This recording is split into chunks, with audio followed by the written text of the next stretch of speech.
Today's Senate Majority Policy Committee hearing is the second of our hearings this year designed to help us learn more about the conduct of the 2020 elections in Pennsylvania. Today's hearing was requested by Senator Doug Mastriano, who, in addition to serving the 264,000 residents of the 33rd District in Adams, Cumberland, Franklin, and York counties, also serves as the chair of the Senate's Intergovernmental Operations Committee. As Dr. Mastriano can attest, this subject is an excellent example not of the normal layer cake model of intergovernmental operations, but of the marble cake model. We have examples of local government, county government, state government, and federal government, all very much involved in the design and conduct of an election. And as we've seen, not always in a logical, rational, or understandable model. I have frequently reminded the students in the college classes which I have taught, as well as more recently our own governor, that senators and representatives and governors are not kings, we're not judges, we're not dictators. We are agents of public opinion, elected by the people for a fixed term as lawmakers to provide oversight on behalf of the public over our government agencies and, of course, as lawmakers. We're here today because we have all been receiving massive numbers of phone calls and emails and personal comments when we're out walking our dogs in our neighborhoods about the conduct of this election. My office has received a record number of contacts, over 25,000 phone calls and emails as of yesterday. We all know that Pennsylvania's Secretary of the Commonwealth changed the guidance to election officials the day before the November 3rd election, which added a completely new element of doubt to our process. Issues that should have been resolved by the legislature as recommended by Supreme Court Justice Max Baer were instead carried out by the Secretary without the approval of the Senate or the House. This committee held a similar event in January of 2020 on recent changes to our state's election laws. At that time, the Secretary of the Commonwealth assured us that this process would be carried out smoothly. The large number of complaints which we have received from our constituents tells us a very different story. That's why we're here today, again, as agents of public opinion. Senator Mastriano and his staff have assembled a number of witnesses who will share their experiences with us regarding the conduct of this year's election. We look forward to listening to that testimony. But before we turn there, I want to introduce my good friend, our caucus administrator, and as of December 1st, our incoming majority leader. Congratulations to Kim Ward. Thank you for joining us. Please, Kim, your statement. Thank you, Senator Argel, and thank you, Senator Mastriano, for inviting me to participate in what I think is very, very important to the people of Pennsylvania. As Senator Argel has said, we have been inundated with calls and emails and messages in our social media. People are not feeling good nor confident about the process and the results because of that process. The president and his team deserve, this is a president of the United States, not the president of your middle school board. So we need to make sure that they have the room that they need to explore every avenue. So when this is over, we know that the process, what worked in it, what didn't work in it, and what we need to do to fix it, and what we may need to do to address it. This has been very, very exhausting and hard on so many in Pennsylvania. And I look forward to listening to what the testifiers and Mr. Giuliani have to say to us today. So thank you very much again, and thank you. Thank you, Mr. Senator Mastriano. Thank you, Kim. Senator Mastriano, please. Thank you, Senator Argel, and Senator Ward, thank you for being here and supporting this here, and welcome everybody to this most historic occasion in this most historic town. And what happened here in 1863, I think today we're going to see a turning of the tide, because we have not really heard the truth or the arguments made on the other side on what happened. And when we're dealing with a government and leadership in Harrisburg that wants to close their ears to what's happened during this election, and sadly many in the media that are complicit and want to write off what happened. So for me, on this battlefield and remembering what happened 157 years ago, especially 157 years ago last week, where Abraham Lincoln gave his most famous address, and I think his final sentence captures why we're here today. He said that this nation, under God, shall have a new birth of freedom, and that government of the people, by the people, for the people, shall not perish from the earth. And everything is at stake in what happened during this election cycle. Everything. The republic is at stake. This is no game for us. And for any veteran in this room here who wore the uniform, such as Brigadier General Scott Perry, thank you for being here, sir.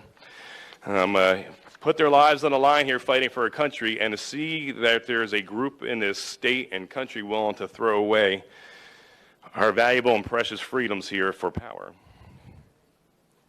You know, for me, there we go.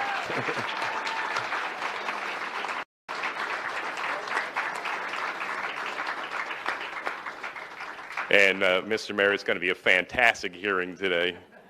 Despite pleas from our citizens, the governor refuses to even consider that there was any shenanigans in the elections here in our state, a state of 13 million people, and he wants a discount because his guy won, that nothing bad happened, and that's just unacceptable. If there's any hint of fraud out there, we need to investigate. Any governor serving the people, this Commonwealth, would put aside his petty politics, and find out the truth, if anyone was defrauded. And at this point here, he's unwilling to do that. Let me point out some hard facts here. We are in Adams County, named after our second president, John Adams, who famously said, "Facts are stubborn things." Let me lay out several of these inconvenient truths, as Al Gore would have us think.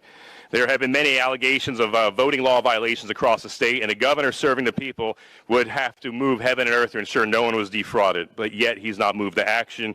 And even his Secretary of State, of course, says that there was no shenanigans of great concern. And I'll remind everyone that I was a no vote on the confirmation of Kathleen Bookvar 4 times that I interacted with her. I asked her, why are elections in Afghanistan more secure than in Pennsylvania? And she sat there and blinked and couldn't give me a straight answer. That the elections are more safe and secure in a war-torn country devastated by conflict since 1979. What is going on here? The place where this all started in 1776, and we can't get an election right? You got to be kidding me here. And so as a result of her inaction, the governor's inaction, refusal to even look into any of the allegations, and to discount the very essential freedoms of our citizens, we are here today to try to find out what the heck happened in the election. You know, and likewise, our Attorney General, our senior law enforcement official here, you know, instead of being focused on making sure things are lined up in kosher, before one vote was counted in Pennsylvania, the day before the election declared Biden the winner. I mean, there's nothing to see here. Could you imagine if the shoe was on the other foot? Would the media be so gracious and merciful and kind if it was a Republican? Absolutely not. And so, Houston, we have a problem here.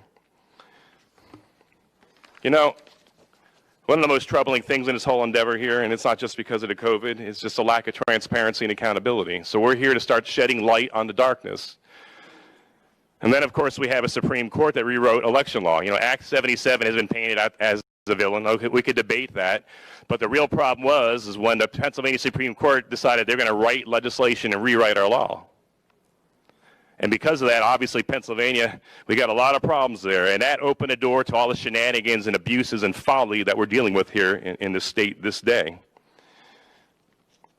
So what's going on here? Thousands of people from across the Commonwealth have reached out to us, tens of thousands, asking and demanding action. They deserve it. And as a result of the inability of our executive branch to do their job, we're stepping in here. We're co-equal members, and we're going to do our job. We're looking for transparency and truth. There's going to be no grandstanding here. We're after facts. And we're going to have a good layout here of what happened. And you're going to have to decide, good people of Pennsylvania, on what happened and whether there's a strong case to be made or not. You know, the forgotten men and women of our great state feel betrayed by their government. And I'm with them. I feel the betrayal as well. So we undertake these proceedings today to find out what happened and then hopefully come up with an approach where it never happens again. And the issues are galore. You're going to hear about poll watchers being denied access, where election software vendors refuse to testify before the General Assembly. What do they got to hide? Do we expect the people to trust their government? And we got to earn their trust. And this is no game. And the very republic very much is at stake. Anyone who loves this country has to put aside their petty partisan politics and allow the light to shine where it is. and we're going to find the truth and celebrate it.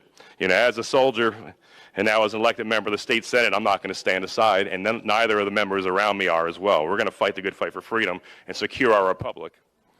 Too many good men and women have gone before us who are giving their lives here, and to cast it aside now for power play is unacceptable and it's not going to happen. Thank you. I'm almost done.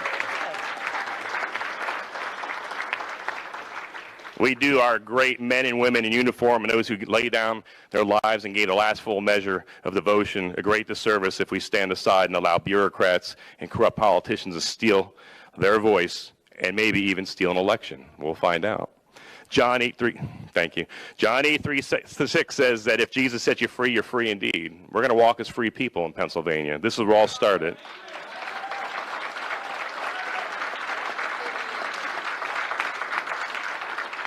We choose this day to walk as free men and women in honor of the sacrifice not only of Jesus on Calvary, but also in honor of the sacrifice of brave men and women in uniform who fought for and secured our freedoms. We will be relentless in our pursuit of the transparency, of accountability, and truth. The time for dithering, politics, and games is over. The time for truth and justice is now. In conclusion, as Benjamin Franklin was leaving Constitutional Hall in 1787, he was approached by Mrs. Powell, and Mrs. Powell ran up to him. We surmise she knew him personally, and she said, "Well, Mr. Franklin, what do we have?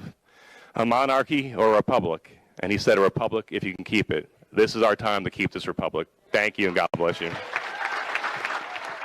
Thank you. Thanks, Senator Mastriano.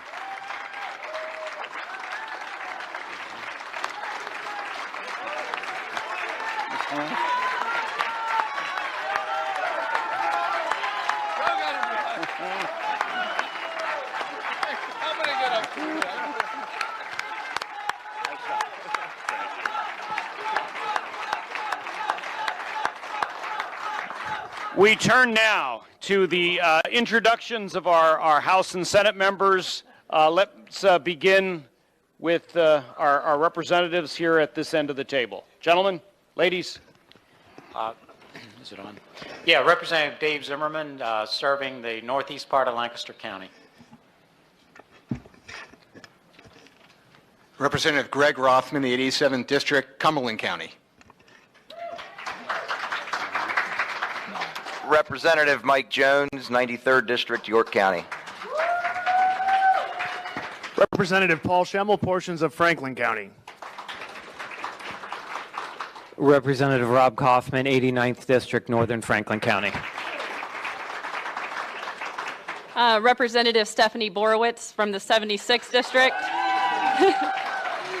I'm honored to be here fighting for freedom, so thanks. Hi, Senator Judy Ward from Blair County, representing Blair, parts of Huntington, parts of Franklin County, part of Cumberland County, and all of Fulton County. Wow. You've already met Senator Kim Ward. I believe you know Senator Mastriano. There we go.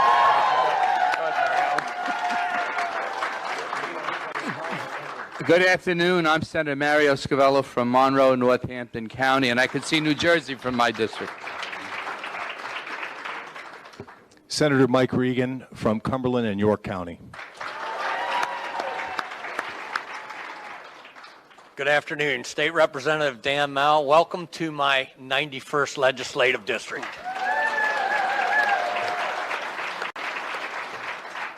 Representative Frank Ryan from Lebanon County, Breakaway Probate. Thank you. We are also joined on Zoom Senator Brooks and Senator Hutchinson from northwestern Pennsylvania, Senator Yaw from the Williamsport area, Senator Stefano from southwestern Pennsylvania, Senator Laughlin from Erie, Senator Martin from Lancaster County, Senator Pittman from Indiana County, Senator Pat Brown from the Lehigh Valley.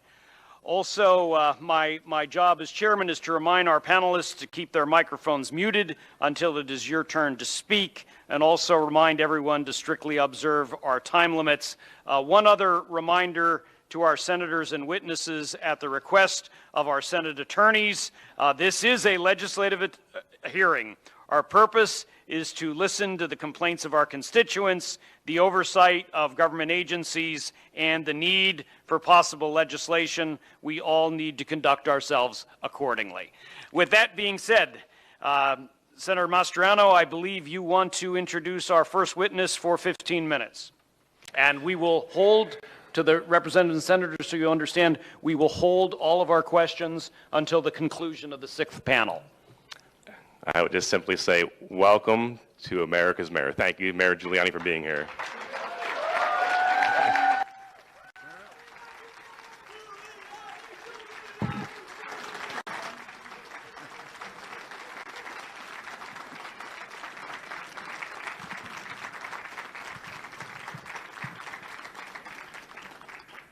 Senators, representatives, Senator Mastriani, and all the distinguished members of the Legislature of Pennsylvania, we are very, very honored and very appreciative that you are giving us an opportunity to be heard, which we've been denied almost uniformly by the media and by legislatures elsewhere.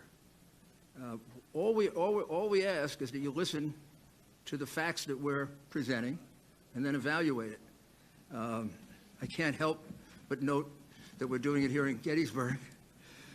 Over 156 years ago, the fate of our country hung in the balance right here on this hallowed ground for 3 relentless days of bloody close combat between 2 armies that lost over 50,000 casualties. The fate of our republic was really decided that we'd be one nation, one union, one government, sharing values that are enormously important to us. And I don't want to overstate it, but I do believe that those values are at stake, not only in this election, but in the way this election was conducted and in what we're going to do about it. Because if we allow elections in the future to be conducted the way this election was conducted, we will have lost our democracy, our representative democracy. During the course of this election, we've come pretty close to losing our right of free speech. There's been censorship that I've never seen before of an incredible nature by big tech, big networks, big companies. They only allow one side to be heard, and they refuse to allow the other side to be heard. It's almost as if they're afraid the American people, if they should learn these facts, will find out just who they are and what they're about. This voter fraud that took place, which, as you will see from the witnesses that we call, had several dimensions to it, several different ways in which it was done. The most dangerous thing is it is very, very similar in at least 6 states that we've been able to study. In other words, what we're going to describe to you with these witnesses happened in roughly the same way in Michigan, Wisconsin, Nevada, Arizona, and Georgia. Primary device were the mail-in ballots. You know there was a fierce debate over whether we should have mail-in ballots in the first place. Many scholars, many experts always felt that mail-in ballots were very dangerous because they're very easy to forge. It leads to more defrauding.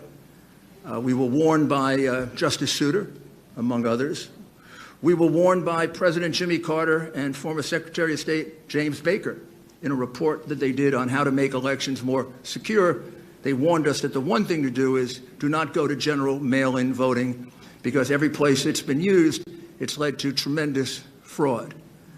And that was reiterated, believe it or not, in an article in the New York Times in 2012, an article they have now forgotten they wrote, that explained the same thing. And I think what you're going to find as you study your mail-in ballot procedure here in the Commonwealth of Pennsylvania and then in the 6 other places, this was a terrible mistake, and it allowed the leadership of a party that had become pretty expert at voter fraud to really go wild. So the witnesses we present are going to first show you that in the case of Philadelphia and in the case of Allegheny County and one or two other counties, the mail-in ballots that were received were not inspected at all by any Republican. They were hidden from Republicans. In the case of Philadelphia and Allegheny County, I can't be absolutely certain, but I do believe the witnesses will show that a Republican never got to see a single ballot. Now, you know how important that is to determining whether it is a valid ballot or not. There's only one time you get to do that, and that's when you separate the envelope that possesses the verifying information from the ballot. The moment you separate them, you can no longer verify. You can't go back and recount. You can't go back and check paper ballot against the machine ballot because it's a private ballot. It's an anonymous ballot. We want to keep it that way. The only thing that identifies it is that outer envelope. At that moment, when they're separated, gone forever. That's the moment at which inspections have been allowed, time immemorial, in America, Pennsylvania, all of our other 49 states. Several of the witnesses here have been doing this for 20 or 30 years. They've never heard of a situation in which a mail-in ballot was just put in without allowing a Republican, a Democrat, even third-party members to take one look at it and object to it, for the very reason that it's too prone to fraud. Think about this. In your state, Republicans were uniformly not allowed, kept out, put in chutes like they were cows to keep them away from seeing these ballots. Never happened before. Not only that, the same thing was done in Michigan, the same thing was done in Wisconsin, and on and on and on. What's the chance that on the morning of November 3rd or 4th, when they started the count, that in each one of those places, the Democrat leadership of these highly controlled Democrat cities that have some history for corruption, and in the case of Philadelphia, a long history of voter fraud. I could show you the convictions. I don't think I have to. What are the odds that they're all going to wake up with the same idea? After years and years of always examining together absentee ballots, all of a sudden, in a year in which we have a couple million of them per state, we're not going to allow any Republicans to see them. The person in Philly figures that out, Pittsburgh, Detroit, Milwaukee, Las Vegas, Nevada? Or is it more likely that this was a common plan that maybe started with the whole idea of having mail ballots because it gives you a much wider range to cheat? When you had just a small number of absentee ballots, like 400,000, you have a certain range that you can cheat. When you have 250 or 2.5 million, you have a much bigger range to do that. So when you hear that testimony about not being allowed to see the ballot, you have to understand it's much more important than just that individual ballot. On election night, when I went to sleep, maybe when you did, President Trump was leading in your state by somewhere around 700 to 800,000 votes, depending on when you went to sleep. That's a huge number of votes. 65% of the vote had been cast. Under normal circumstances, like if this were a fair media, your state would have been called for Trump. I mean, Virginia was called with 10% of the vote. It turned out to be separated by 1%. I think we may have actually won Virginia, but that's another battle. Michigan, we were ahead by 300,000 votes. Wisconsin, more. Georgia, we were down to 90% and ahead. What are the odds that they all switched overnight? They just switched by the next day. I think you're going to see how that happened. And I think there are a couple of statistics that you have to really closely look at. I'll just mention them and then we'll move on to the witnesses. We have calculated, and the evidence will show, that there were 682,770 mail-in ballots that were entered into your votes in just Allegheny County and in Philadelphia that were not observed by any single Republican. Those ballots could have all been for Joe Biden. They could have all been for someone else. They could have had no identifying data. They could have been from the same person. There could have been multiples of them. There could have been no name on them. We have no idea if that's true. And it will be very hard now to kind of put them together. We could ask, and you could subpoena all of the outer envelopes.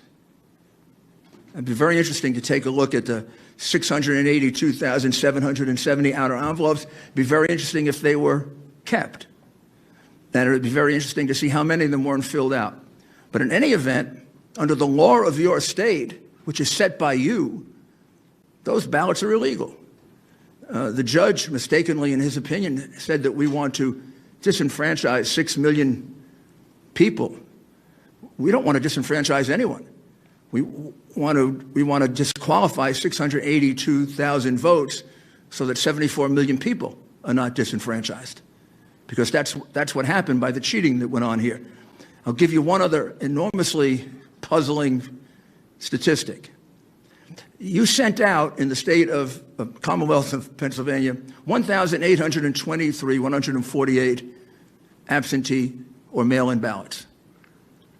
You received back 1.4 million approximately. However, in the count for president, you counted 2.5 million.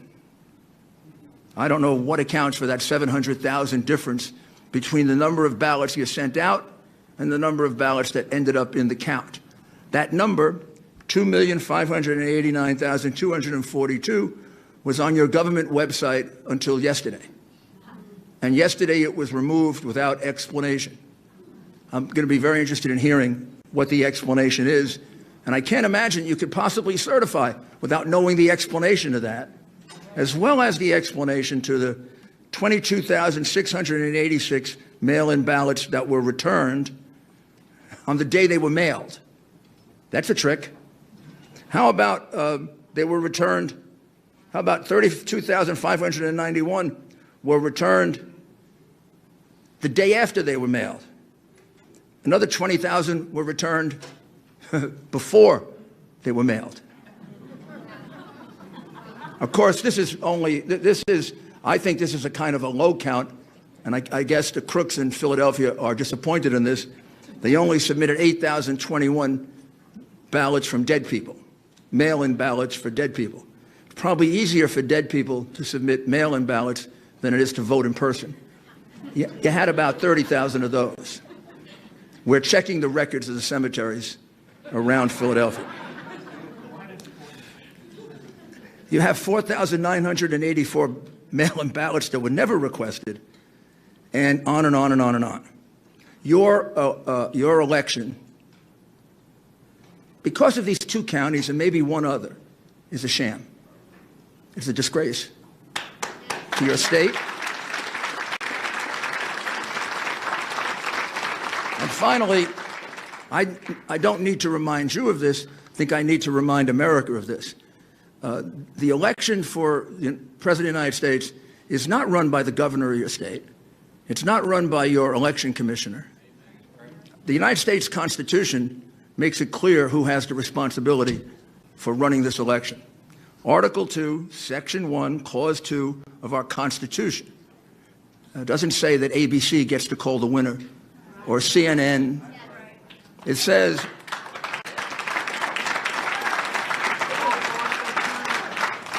each state shall appoint in such manner as the legislature thereof may direct a number of electors. It's the state legislature that controls this process. It's your power. It's your responsibility. And I think you know, and you have to convince the rest of your members, Republican and Democrat, they owe that to the people of your state, and they owe that to the people of the United States. Because if this happens without consequence, if they can just enter 600,000 some odd mail-in ballots without allowing a single Republican to view it, what's to say that next time they won't do 1 million or 2 million? I know crooks really well. You give them an inch and they take a mile, and you give them a mile and they take your whole country. So now we'll proceed with the witnesses.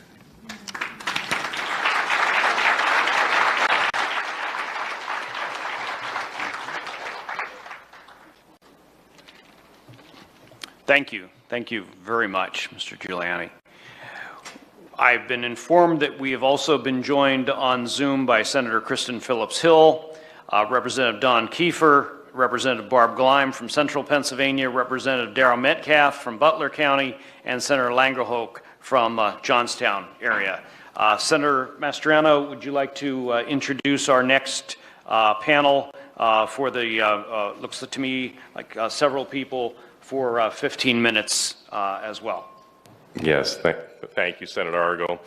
So our witnesses, first off, Jenna Ellis, do you have any comments for the floor? Or?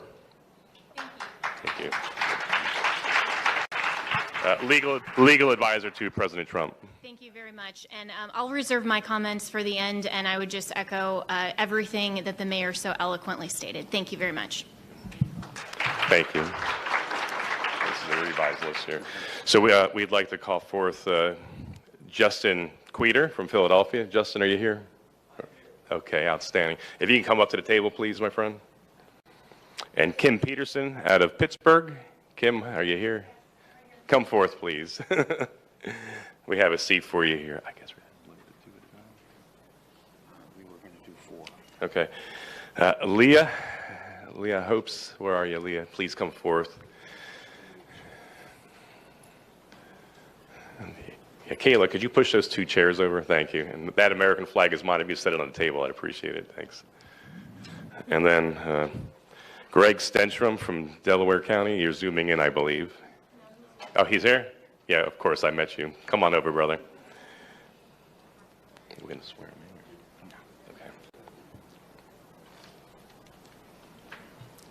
Okay, if you can, among yourselves, please divide up the next 15 minutes, and again, we'll hold all questions until the end. Please begin. I'll start.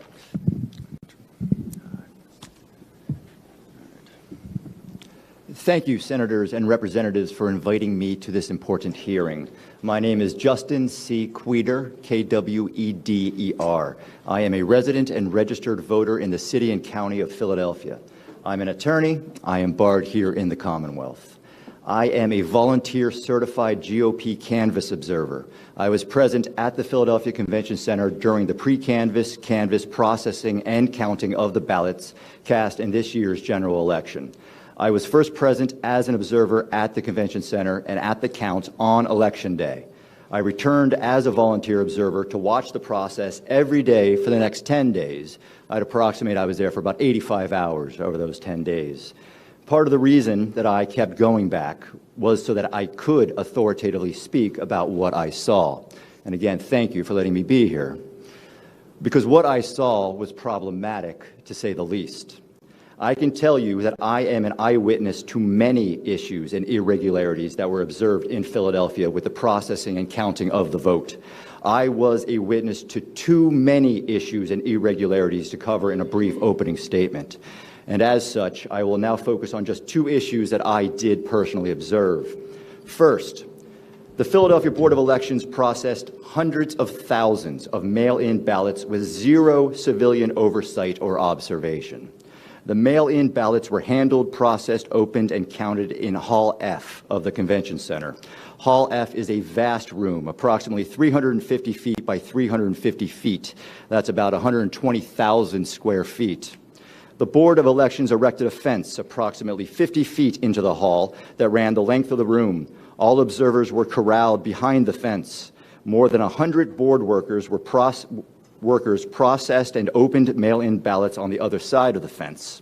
These masked workers were arranged throughout the 120,000 square feet at a distance from the observers of about 10 feet to more than 200 feet away from us. Unlike what some may have reported in the media, the vast majority, and I'd estimate at least 96% of the board workers were processing mail-in ballots 15 to 200 plus feet from us. Due to the distance of the workers from the erected fences, it was impossible for me or any observer to see what the workers were doing with any type of specificity. The observers were not able to challenge any decision or determination being made about the processing of these mail-in ballots. No civilian oversight over hundreds of thousands of mail-in ballots. Zero opportunity for observers to observe, challenge, or inspect the mail-ins being opened. I find this to be an issue and to be irregular. Move on to the second point. The pink highlighted duplicate ballots, which I haven't heard about, at least not in the media. As the weeks progressed, the observers were informed that the board was going to be duplicating damaged mail-in ballots that could not be read by the scanners. I was told that there were more than 5,000 of these damaged ballots. I was also told that the actual number was unknown and could be much higher. The process for duplicating these ballots was for two workers to work as a pair. One worker reading out loud what was marked on the original damaged ballot, and the second worker using a pink highlighter to mark the choice on the duplicate ballot. The board's plan then was to run the pink highlighted ballots through the scanners where they would be counted as votes. The board workers did this pink highlighter duplication work over the course of a couple days until thousands of ballots were duplicated with these pink highlighters. On Thursday, November 12th, the observers were informed that the pink highlighter could not be read by the scanners. They all had to be done again. All of the duplicated mail-in ballots had to be fixed. And the Philadelphia Board of Elections' solution to this problem was to give the workers who were working alone, individually, stacks of hundreds of what amounted to blank mail-in ballots. And the workers, individually, were to fill in the correct highlighted ovals with dark pen. No observation. They were marking thousands of blank mail-in ballots. The workers did this double recreation work for hours before the observers realized what was going on, because we weren't told what was going on. Only when the observers confronted the deputy commissioner about this irregularity was a system set up where the workers would show the observers each double recreated mail-in ballot by flashing it at them for a second from a distance of 6 to 20 feet away, for as good as that was. Thousands of mail-in ballots were ultimately counted in this way. Again, I find this to be an issue and to be irregular. As Senator Mastriano recently said, elections are a fundamental principle of our democracy. Unfortunately, Pennsylvanians have lost faith in the electoral system, end quote. And let me add a quote that Philadelphia City Commissioner of Elections Al Schmidt just made when he said about these recent elections in Philadelphia that these were the most secure and transparent elections in Philadelphia's history, end quote. Now, I wasn't around for every election in Philadelphia's history, but I can tell you as an eyewitness, for 10 days, for more than 80 hours, what I saw was not a secure and transparent election. There are major concerns about the legitimacy of hundreds of thousands of ballots that were counted in Philadelphia. A secure and transparent election. There are major concerns about the legitimacy of hundreds of thousands of ballots that were counted in Philadelphia.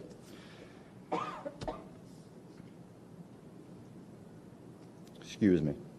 All right. Let me finish with this. May I suggest to you that any restoration of faith on the part of Pennsylvanians in our electoral system can and will only be accomplished after an investigation into this election, only after the law is properly applied to this election. The idea that we can just move on by making sure that the law is properly applied in the next election is, in my opinion, unacceptable.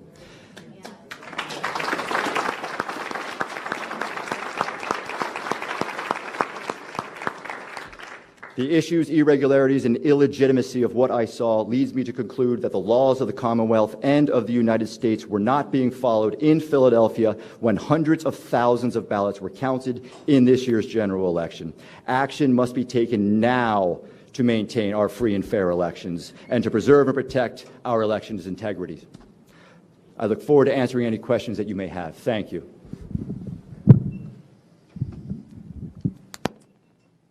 Good afternoon. My name is Kim Peterson, and I appreciate that I'm here today. Thank you all for having me here today. I'm from Pittsburgh, Pennsylvania, and I am here to tell you what I witnessed as a canvasser where at the warehouse where they open the mail-in ballots and separate them from the envelopes, as we had been discussing.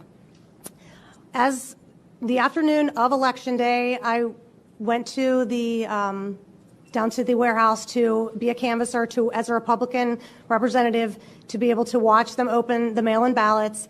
And as the gentleman, Justin, just described, as I was led back to the area where we were able to view them opening the mail-in ballots, we were kept in a corral that was at least 15 to 20 feet from any of the representatives, and that was the closest people opening the ballots. There were people that were 50, 100 feet from us.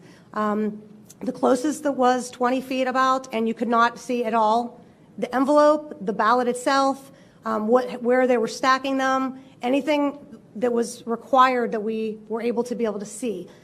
There were also monitors up around the area. The monitors were pathetic, to be honest. They were fuzzy, looked like they were using old technology as far as, we have the most clearest televisions created, in the world now, and these were, probably from the 60s. You're looking at all of these multiple cameras, screenshots put together of people opening ballots, but you could not even see at all or witness anything if anything was any misdoing or anything going wrong. It was very discouraging on my part. I was very much looking forward to being a part of that day and representing myself and Pennsylvanians in a fair election. And I was, discouraged about it. I love this country and I love Pennsylvania. I was not born and raised in Pennsylvania, but I have been here for 30 years. And it is very important to me that this election be fair. And thank you again for having me.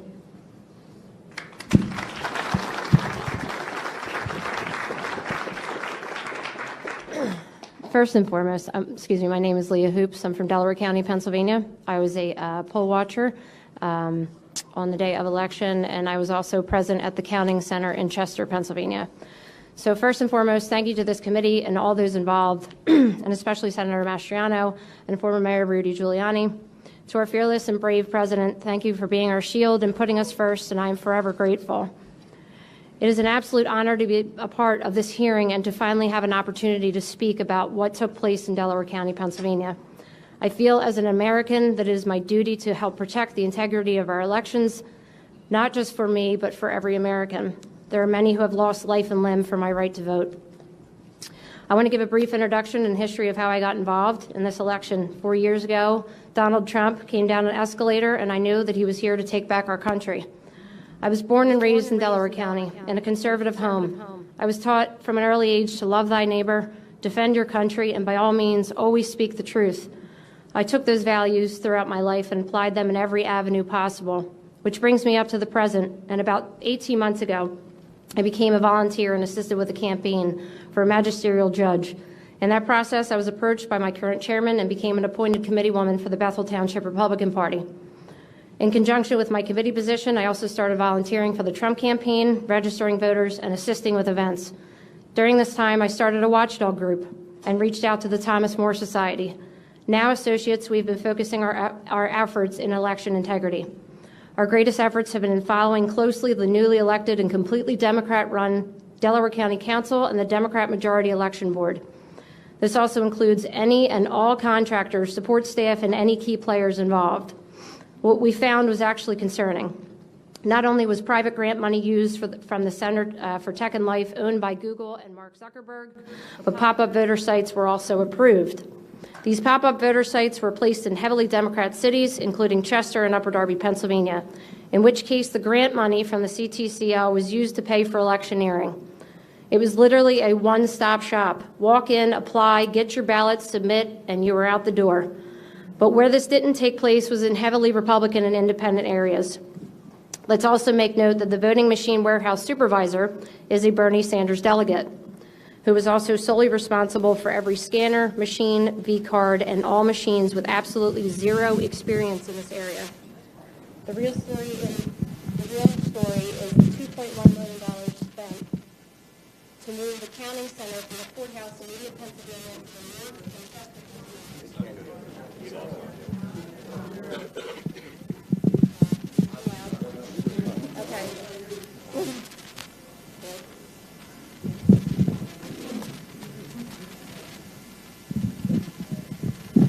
Okay. Okay, sorry. Sorry, I forgot where I was. Okay, so the real story is the $2.1 million spent to move the counting center from the courthouse in Media, Pennsylvania, which has been something that has been done for decades, to the wharf in Chester, Pennsylvania. Let me explain to you the layout of the counting center.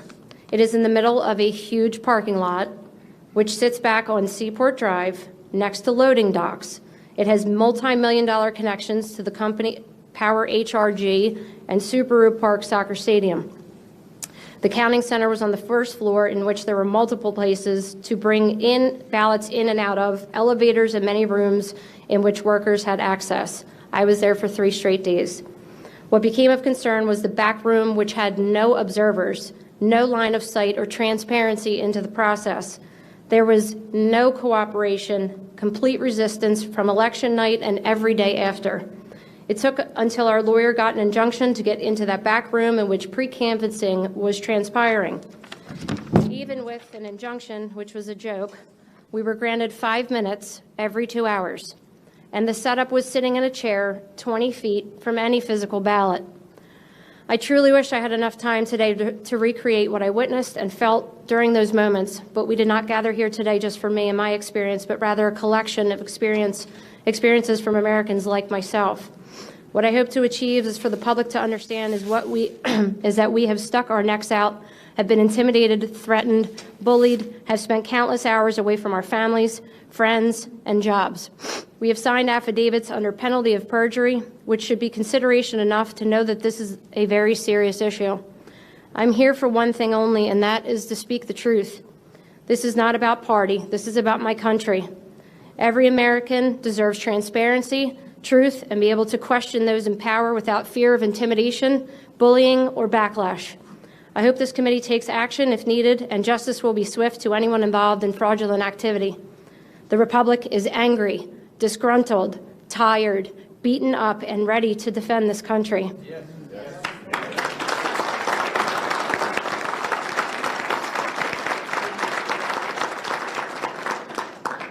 Thank you. Without election integrity, we are just another banana republic. I thank you again for your time, efforts, and service, and it is an honor to be here and to be part of a historical moment. Thank you.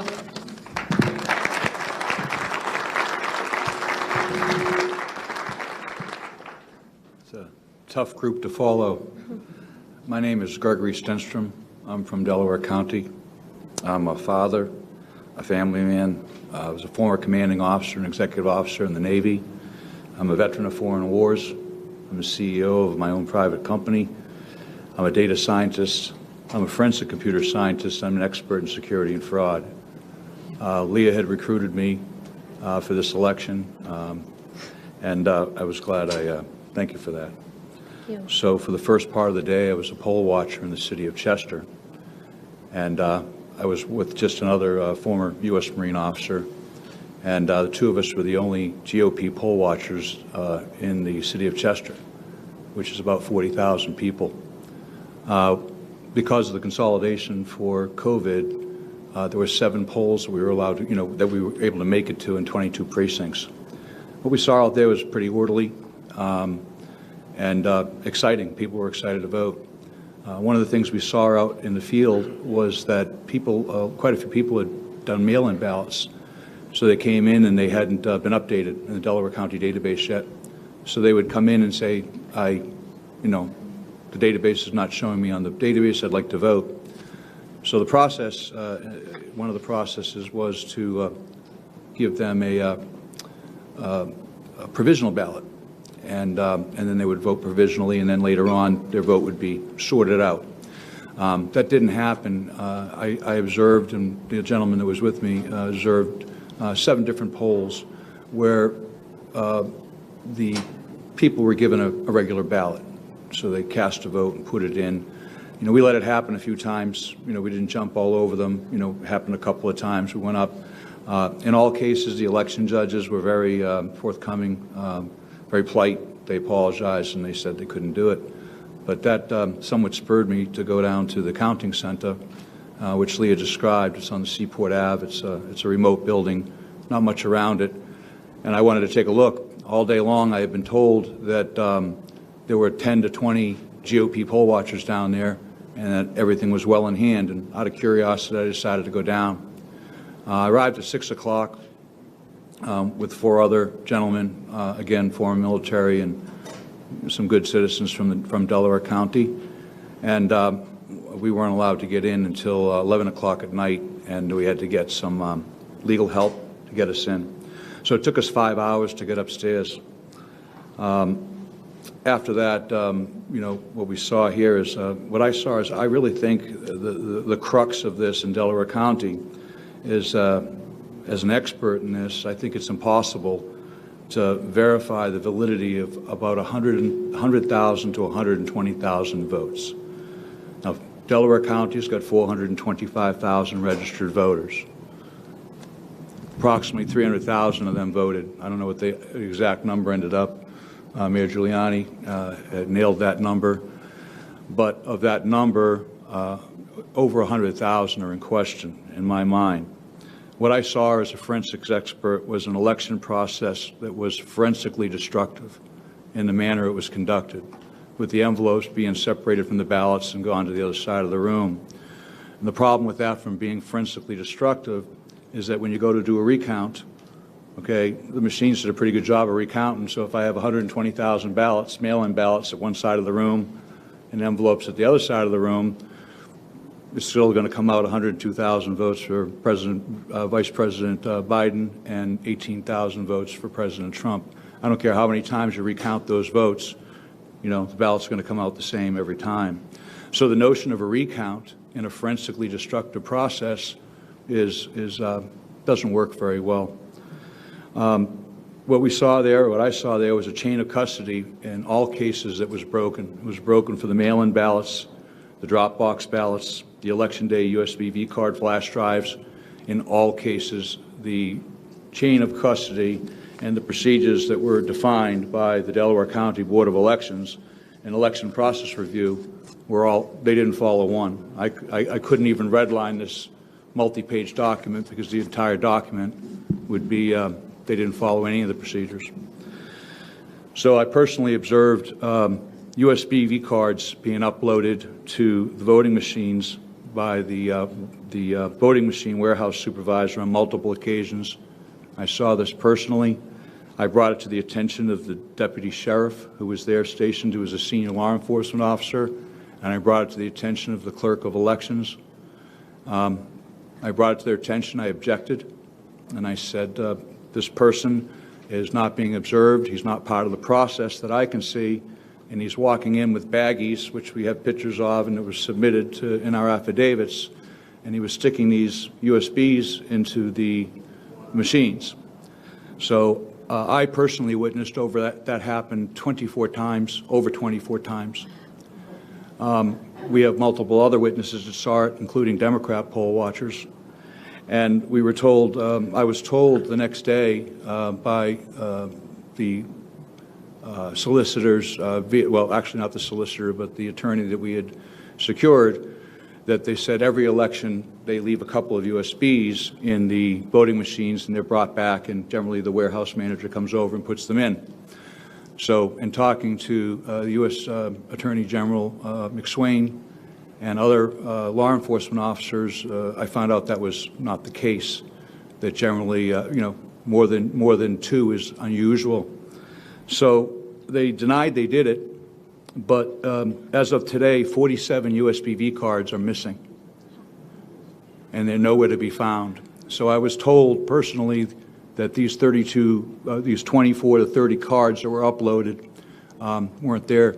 Those cards, I demanded that they didn't update the vote live time. They only updated it about once every 2 or 3 hours. I demanded they updated the vote so I could see what the result was, and it was 50,000 votes.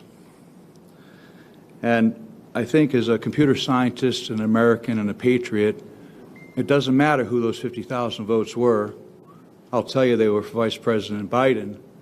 But what was shocking to me as an American, as someone who has gone to sea, gone to war, that that could even happen.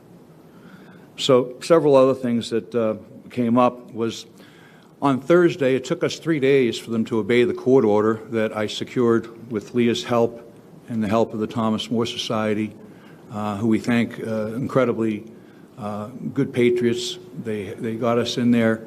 They got the order for us to get in and watch it, look at the back offices, which were locked, for 5 minutes every 2 hours. I went in. I was the first one allowed to go in at 1:30 on Thursday, and then again at 3:30 for 5 minutes. The county solicitor had a stopwatch. On the first time, I was not allowed to touch anything. The second time, I did. What I observed in the locked room in the back office was 70,000 unopened mail-in ballots. They were in boxes of 500, stacked in neatly. The gentleman that came in with me was a Democrat poll watcher, is a forensic pathologist, a very detailed, very dedicated man, and he took meticulous notes as well. And I verified with him, are you seeing what I'm seeing? We both agreed as GOP poll watchers and a Democrat poll watcher that we had witnessed 60 to 70,000. We had a little bit of a disagreement there. The problem with that was by that time, the mail-in ballots had already been counted. So 120,000 mail-in ballots had already been counted, posted, and done. So my question is, where did the 70,000 ballots go? And nobody knows. We have a picture in here of a large number of boxes that I took that were filled with what appeared to be ballots sitting by the Blue Crest machine. They were there for about 3 hours, and then they disappeared. I thought it notable when I watched it, when they were taking the ballots up and down. I said, I am an expert in fraud. I saw the ballots going up multiple elevators and racks, and I think a lot of well-meaning people and a lot of honest people were there doing that. They were trying to participate in the process, and I would say that 99% of the people there, the way the process was designed, I believe that people thought it was a non-fraudulent process. I heard that said many times. I said, there's no fraud going on here. I said, well, I'm not, I didn't even bring that up. But I think people saw what they wanted to see, and they saw what was intended for them to see. I called it at one point kabuki theater. I said it was all designed for us to see it. It was entertaining. There were cameras on it. When we finally got into the back room where the votes were being ingested, as a data scientist, I want to see where the data is coming in. And I wanted to know the universe of the votes. Well, the universe of the votes was only supposed to be 120,000 mail-in ballots. We were told there were 6,000 ballots remaining. So I said, okay, we have a universe of 126,000 votes. And then when I get back there, the universe wasn't 126,000 votes. The universe was 200,000 votes. So that's a problem. I think the last thing I wanted, a couple of other things, is the Blue Crest sorter machine was only manned by one person. People ask me all the time, how do people commit crimes?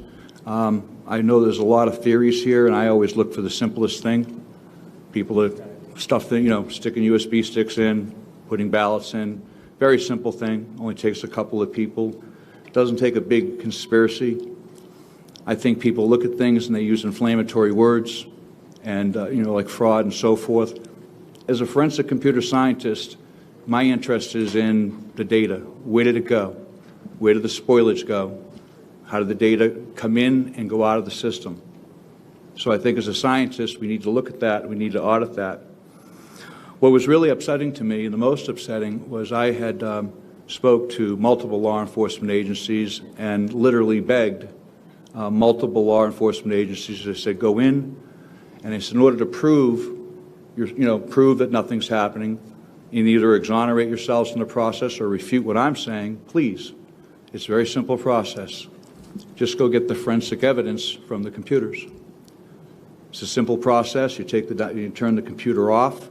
It's non-destructive. Takes moments, maybe half an hour, 20 minutes to do it properly and collect the evidence. You open the computer up. You take a device called a bit blocker. You put it in the hard drive. It's done under the observation of law enforcement officers. They take a forensic image of the drive, put it all back together. It wouldn't have taken more than an hour to image all 5 machines. That was never done, despite my objections, and that was 3 weeks ago.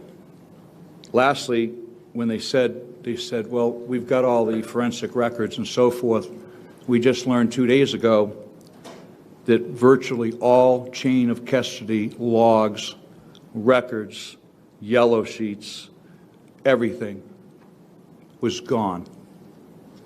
All forensic evidence, all custody sheets in Delaware County are gone. They had a signing party where they sat down, and poll workers were invited back to recreate those logs, and our understanding as of today was that they were unsuccessful in getting them all. So we have a situation where we have 100,000 ballots to 120,000 ballots, both mail-in and USB, that are in question. Now, there's no cure for this. There's no remedy for this. As a home charter, we could have a re-election in Delaware County for our own representatives within our own town, but there is no cure for that for the President of the United States. And I don't believe, as a citizen and an observer to this, that anybody could certify that vote in any good conscience. And if the Democrats that have a part of this process, had done things, followed their own procedures, which they created almost unilaterally, we would be in a situation where they could exonerate themselves and they could say, Mr. Stenstrom, you've been misinformed. We have evidence here that refutes what you say. But that's not the case. They can't do that. So I say, if you can't certify that vote, and you can't certify 100,000 votes out of 300,000, then you can't certify Delaware County. And I'm done, and thank you for your time and patience.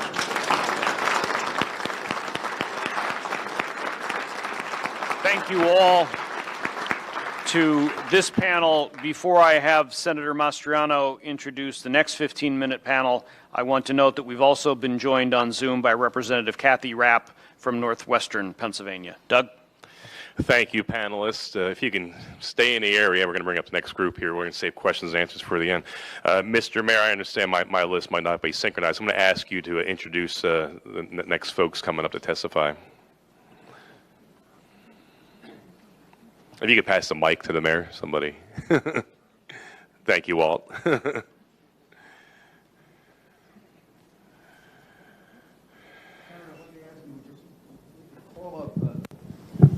We could call up four more witnesses like this, or we could now put on the statistical expert who could explain some of this, and then put on the additional witness. Either way you prefer.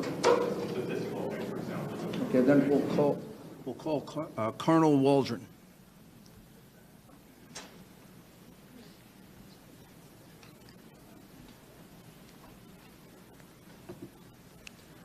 And if you don't mind, if I can interrupt and ask him a few questions, I can probably get it directed. It's good for me to do that because I don't understand it, so. I'm only kidding. Colonel, please introduce yourself. Good afternoon, Senator, Colonel, and gentlemen, ladies. My name is Phil Waldron. I'm a retired Army Colonel, 30 years. Spent the first half of my career just like Colonel Mastriano here as a cavalry officer conducting armed reconnaissance, counter-reconnaissance. Last half of my career spent in information warfare as a psychological operations officer and information operations officer, conducted computer network operations, electronic warfare, special electronic warfare, deception, counter-deception, and OPSEC, and a couple other specialties. Sir, you still got a Stetson and Spurs. So I spent all of my time as an operations officer. My perspective looking at this this problem set is how to break in, how to break it, how to destroy it, how to manipulate it.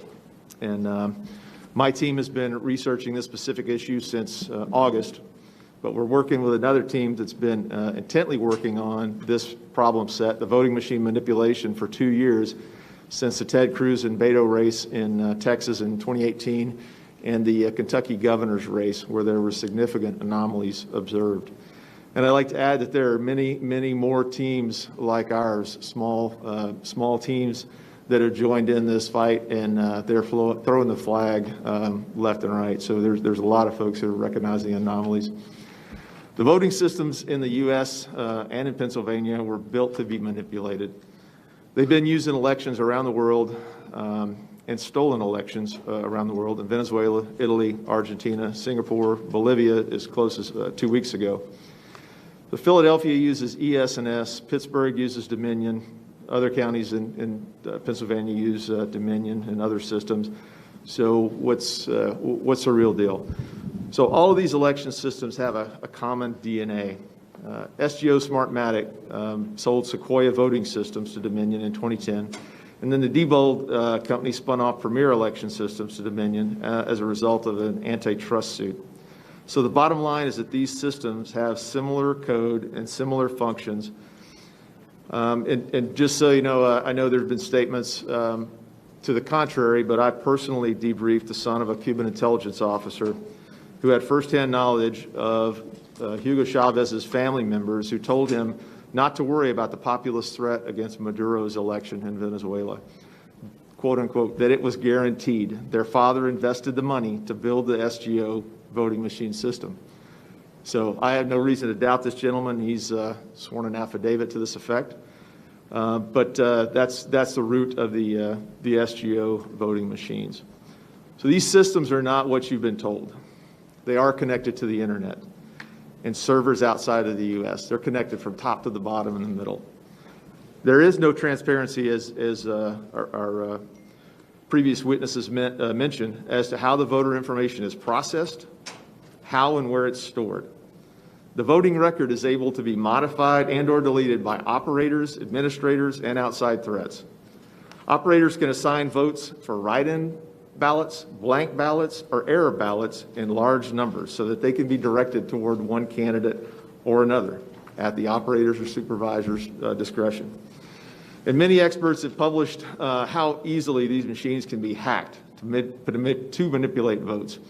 As a matter of fact, one of our white hat hackers previously discovered a malware that's present on the servers that captures every login and every password of every operator down to the precinct level that logs into one of these systems. That's just like giving the password to your bank account out, putting it on the dark web. It's not going to be there very long. And just so you probably are all aware, on 30 September, an election storage facility was robbed in your state. 30 USB devices were stolen and a laptop.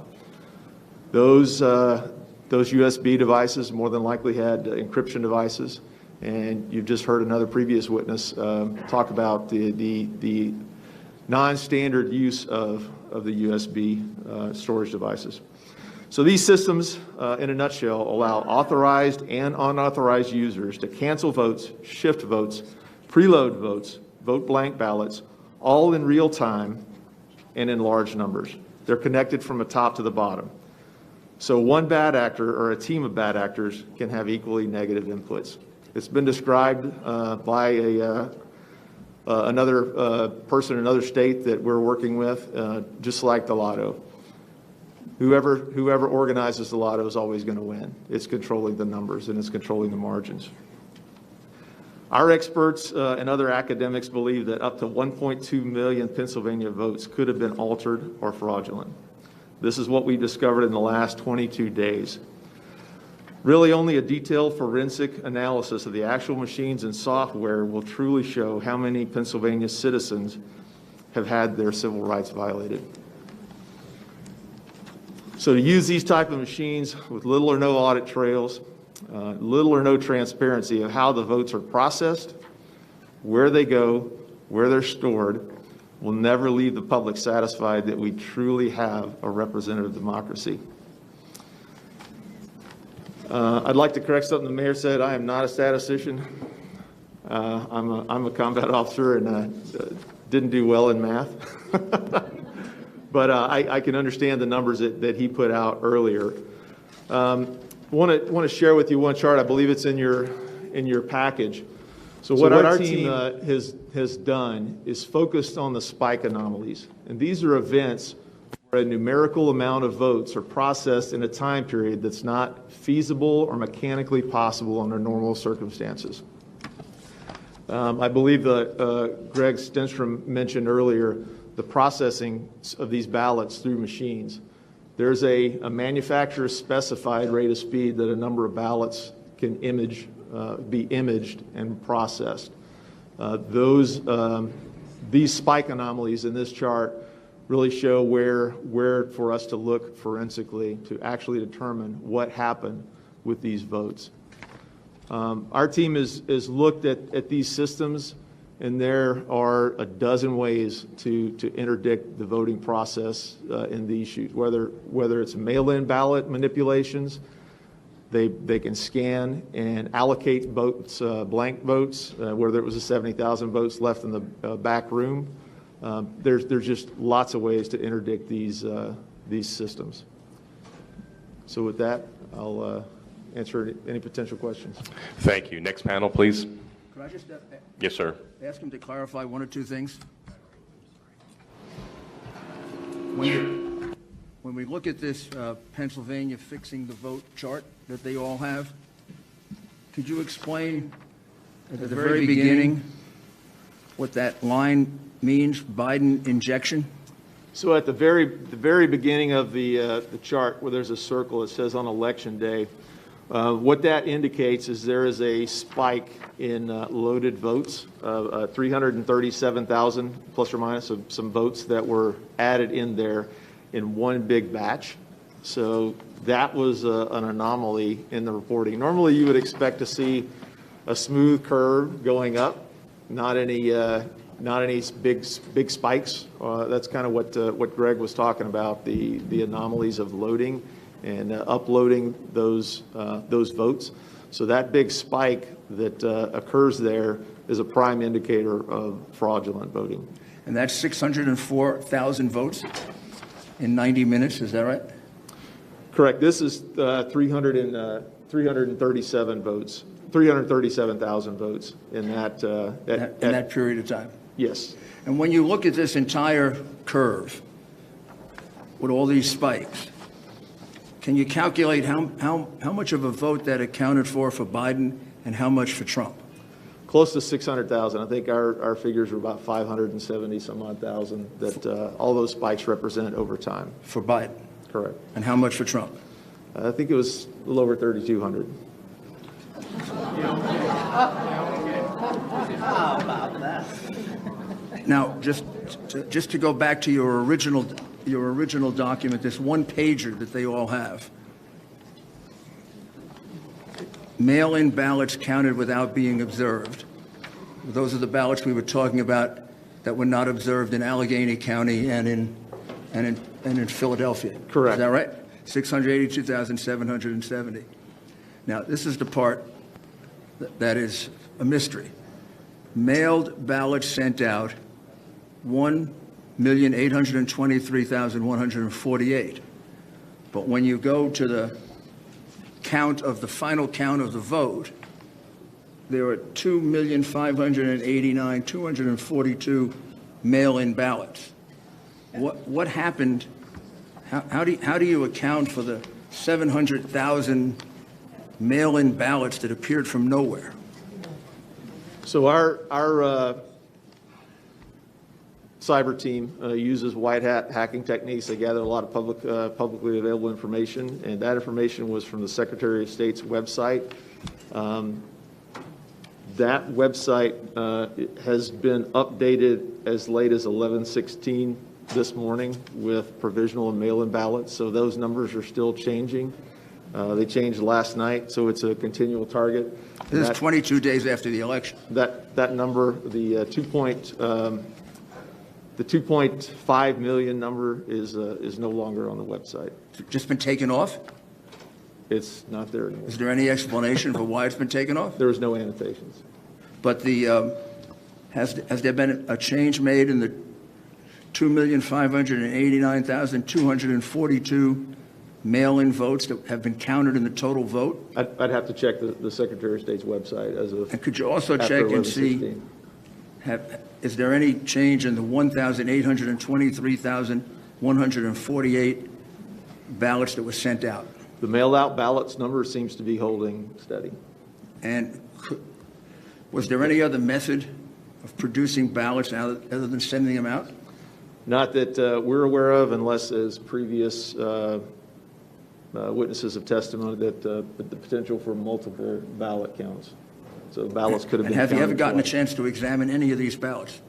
No, that would be part of the forensic process. One suggestion, whoever does the analysis is using paper and ink analysis with a micro photo spectrometer that would analyze the ink on those ballots to see if they were mass produced. So in addition to the 682,770 ballots that were entered without a single inspection of any kind, there also appear to be something like 700,000 ballots, mail-in ballots, that were never sent out, that were counted. There are noted discrepancies in the That's Secretary of a pretty State's big report. discrepancy. Yes, sir. And that's been there. Thank you. We do have to press on to the next panel since we have a lot of questions about pending here. Mr. Mayor, could you introduce the next panelist? So now we have Jane Winters,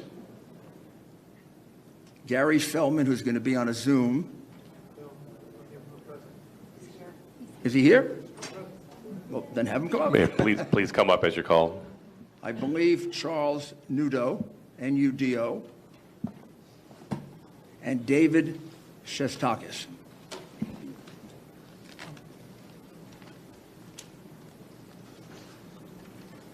I think I have them all. Mr. Chairman.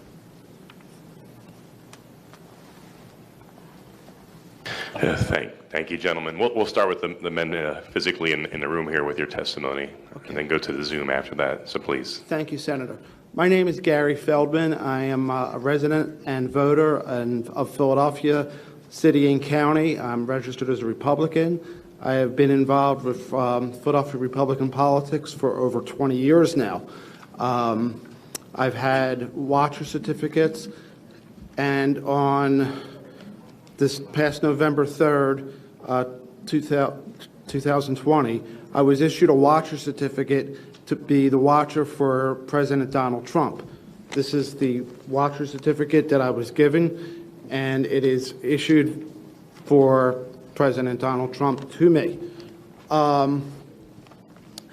These watcher certificates, I'm not sure the exact year, I'm going to say about 2002 or 2003, are now for county-wide. So everywhere in the county, the watcher certificate is good for. So Philadelphia is city and county, so this watcher certificate, which reads, this certificate authorized the individual to watch in any ward or division in Philadelphia. And that's what the top line. If you want to see the watcher certificate, I'll gladly bring it up. So anyway, I was in my vehicle as kind of like volunteering for the president with an attorney, and he was monitoring any kind of problems that could happen in Philadelphia. His name was Will Chamberlain, and he was pretty good on Twitter and other social media stuff. So we got a word that they were not letting Republican watchers in the polling places in South Philly. So we went to a place which happened to be a funeral parlor where they were doing the election, and I walked in with the watcher certificate in both hands to make sure that they wouldn't snag it out of my hand. They immediately wanted me to identify myself. One of the problems that happens is the Republican watcher certificates are this gold-orange color, where the Democrats are like a light blue. I've never really seen one, but I heard they're light blue. So they know right away that we're Republicans coming in there to watch. So two two poll workers. I don't know who they were. They were wearing masks and everything. I produced a certificate, and she starts saying it's not good here. And I'm like, it is. And I said, please read the top line. The gentleman that was with her said, would you like to go outside and talk about this? You know, I was not looking for a confrontation. And the other thing is, too, is I did have my bandana on. They had their face shield, but they weren't practicing social distancing. They were right on top of me. So we did step outside because he wanted to step outside. Will Chamberlain is not a Philadelphia resident, so he's not issued a Philadelphia washer certificate. And he proceeded to take a video of me having a confrontation on the street with these two, I don't know who they were. I don't know if they were poll workers. You know, they never identified who they were. And the video, which was released to the public, was a little over 30 seconds on Twitter, and it already has 3.8 million hits on Will's Twitter page. There is a complete video, and it's on my phone, and I know I did made it available to the senators. It's over a minute about what happened on the street. I tried to explain this washer certificate is for the city of Philadelphia. You're in the city of Philadelphia, and you have to let me observe. I'm the eyes and ears of the President of the United States, and they wouldn't allow that.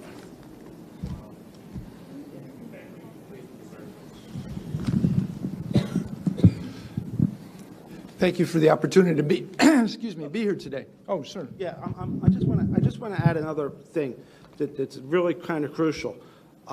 When this happened, the fact checkers group or organization, I don't even know what they are, started to put disclaimers on the video. Fact checkers said they contacted me. Fact checkers never contacted me. Fact checkers said that it was a misunderstanding. They said that the commissioner's office tried contacting me. They used the name Kevin Feely from the commissioner's office. I don't know who Kevin Feely is. Nobody from fact checkers called me. I don't even know if they have my phone number. And the commissioner's office did nothing to follow up on any of this. I did see Commissioner Al Schmidt when we were doing the canvassing, but we didn't mention anything about what happened that day.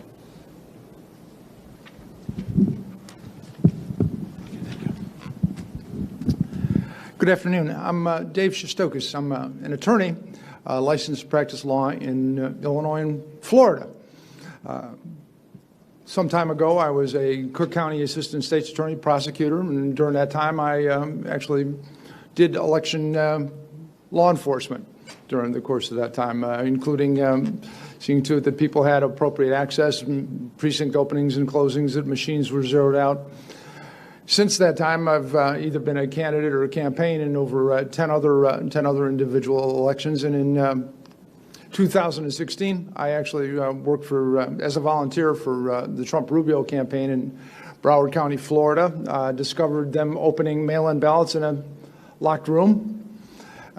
Before that was all said and done, we actually had a Broward County judge monitoring everybody's access. He was actually on site monitoring everybody's access to see to it that that could happen, see to it that everybody would have appropriate access. Currently, I am lead counsel in conjunction with Judicial Watch in a suit called Illinois Conservative Union versus the Illinois State Board of Elections for violations of the board in terms of the National Voter Registration Act.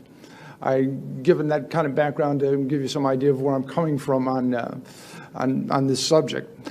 On October 24th this year, I came to Pittsburgh as a volunteer with Lawyers for Trump, and I was asked to organize folks to do monitoring of the pre-canvass activities during the course of the next week. About myself with some other volunteers made over 500 phone calls. We recruited 50 individuals that were willing to come and canvass or come and monitor the pre-canvass, and along with 25 other out-of-state lawyer volunteers. We had organized all this because, of course, we had 19 in Allegheny County. There were 19 Republicans on the ballot, and so we were able to have credentials through the RCAC for 19 watchers at any given moment. So we had to organize them. So we organized everybody during the course of time, and they had given us credentials in advance. And then 2 days before the election, the Friday before the election, we got a call from the electoral board and said, oh, by the way, you need to submit everybody's credentials in advance, and you need to have everybody's signatures on the credentials that you sign in advance. And, of course, we'd already had put together a team of 70, and we'd allocated them 4 hours a time in 4-hour shifts to be able to monitor through the course of the whole period of time. And then over the next 3 days, we scrambled like heck to try and get signatures from the various volunteers and other council that were assisting us. Needless to say, we lost about 20, 25 folks that we were unable to get the credentials to in advance and get the signatures back and forth and all the things necessary to do that. So I wanted to mention that you're hearing about global, huge global issues, but it goes down to the petty as well. It goes down to the petty as well in terms of interfering with his access and interfering with changing rules. I know Secretary Bookvar changed some huge rules, but the local boards, day in and day out, were changing rules as well to make the monitoring process next to impossible. At any rate, we did that, and then we wound up. I went with a group at about 6:45 on Election Day to 901 Pennsylvania Avenue in Allegheny County, where they were doing the pre-canvass. And at the time when we arrived, we were herded into what's best known as the corral. I'm sure you've kind of seen or heard about those things. It was a fenced-in area that was the fence was maybe 2.5, 3 feet high. Closest anybody could get to make any observations was maybe 15, 20 feet from the closest ballot processor to the maybe 150 feet, because we were in about a 20,000 square foot area where the biggest room was taking place. Biggest activity was taking place. But I would mention that the mail-in ballots were coming into that room already sliced open at the top. We have no idea when or where the slicing took place, where the opening took place, or what was in fact inside those ballots, inside those mail-in envelopes. At that point in time, folks were then separating the mail-in ballot from the secrecy envelope. You could see that, that's exactly what they're doing. They put one on the side and one on the other side. And then they take them and put them someplace, and I have no idea. And then the secrecy envelopes would go to another slicing machine, and that'd be sliced open. And at that point, then the ballots would come back, and they'd be divided from the secrecy envelopes. We had really no concept of what was going on. In the room next door, there was a smaller room around the corner that you had to leave the 20,000 square foot room. There was one about 7,500 square feet. And in that room, there was a machine, and the machine would be apparently sorting things by the barcodes. And then eventually, somehow or other, people would come in with big armloads of ballots from the other room. Apparently with no provenance, no explanation of where they came from. And here's an interesting thing that you guys might consider when you're doing this in the future. One of the biggest bottlenecks would take place at this point in time, because all these ballots came in folded, tri-folded, right? And all the ballots had to be flattened. And so they would take the ballots and put them under big stacks of reams and reams of paper to flatten them out, and then there'd be workers kneading the ballots to try and make them so that they could go through the machines. And when everybody's saying, well, you haven't counted anything for, X number of hours, and they said, well, we're trying to flatten the ballots. It was absurd and obscene. So at any rate, that was that, and when everybody was waiting, that's what was going on. They're flattening the ballots for most part. And then there was about 6 machines where they were feeding the ballots. And while they had 6 machines feeding the ballots, as they would go in, 2 or 3 would kick out to a different tray than the other tray. And workers sometimes would take the ones that weren't kicked out and put them in a stack, and then sometimes you'd run all of them through again, and sometimes run 2 or 3. We never had any idea if they were zeroing out a machine, what they were doing. I asked the solicitor, the county solicitor who was there. I said, "What's going on?" He told me that this was a Pitney Bowes representative working there that had been sworn in as a county representative, and that sometimes the ballot machine doesn't count those things, and then so he runs them through and zip. But there was absolutely no provenance to what was going on in the counting machines. I have no idea, because of course they would just take stacks of ballots that had been sitting under reams of paper trying to be flattened, and then run them through the machine. So we have no idea about that. And so at one point I asked the county solicitor, I said, "Can you describe for me the journey of a ballot from the time it hits the door to the time that it's counted? Where does it go? What's the process, et cetera?" I had a short answer: no. I then asked him, I said, "Can you give me any written protocol about what is supposed to happen? It hits the door, then it goes to a machine theoretically sorted by barcodes, from what I understood from someone else, so that if there's a challenge in advance of the election, they know where to look, because of course at 5 p.m. on the Friday before elections, you can challenge things for people having died and a few other reasons." And but then I asked, I said, "Is there any written protocol for that?" And he said, "No. We have no written protocol for what we're conducting, what we're doing here." So he answered, he's supposed to be the one giving legal advice to people on how to legally handle ballots. And he tells me that he doesn't know how they're handled, and he tells me that there is no written protocol on how they are supposed to be handled. So I might suggest that there was just literally no way to change.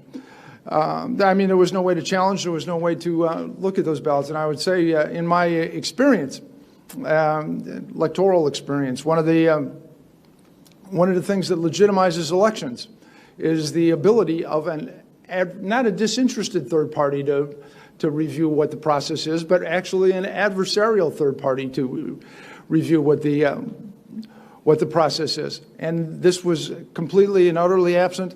I had about 25 other affidavits from other folks that had joined me during the time that had been part of this that describe essentially the same thing over there in Allegheny County.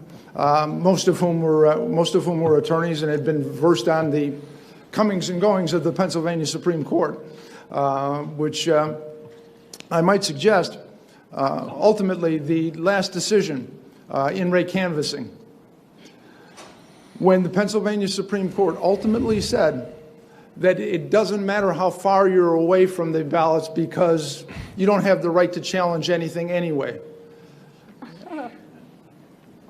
I read the opinion and I said to myself, the Pennsylvania Supreme Court just called off elections in the state of Pennsylvania.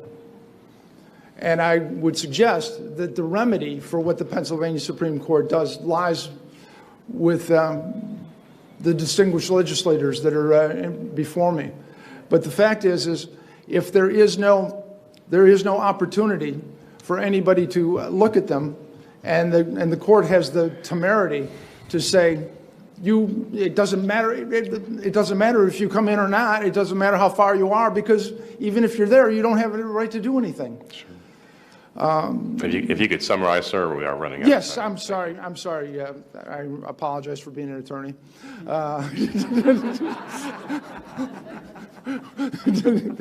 No, I apologize, Senator. But I just, I'll summarize in one thing. One of the guarantees in the United States Constitution is that, in fact, every state shall have a Republican form of government. And I would suggest to you, if the Supreme Court of Pennsylvania determines that they're going to run the state and allow the local election authorities to essentially appoint winners, the state of Pennsylvania no longer meets that guarantee as a Republican form of government. Thank you. Thank you, sir.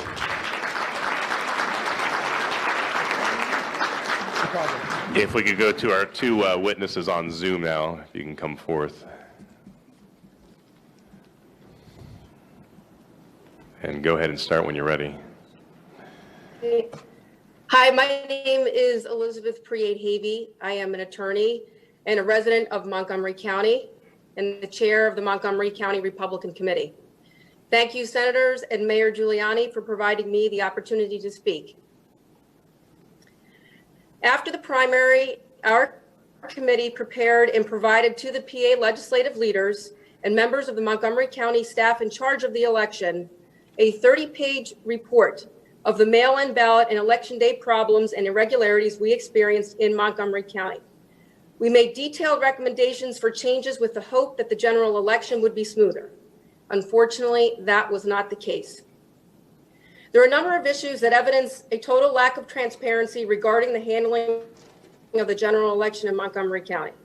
First, the Montgomery County Republican Committee was not provided meaningful view of the mail-in ballots at any time despite our requests. Second, we were not provided with regular detailed information about the mail-in ballots over the course of the election despite our requests. Third, we still lack complete and detailed information about these ballots despite our written requests. We were provided our first opportunity to view and learn about the canvassing site on Sunday, November 1st, just 2 days prior to the election. At that visit, the chief operating officer of the county showed us the room where the canvass was to take place.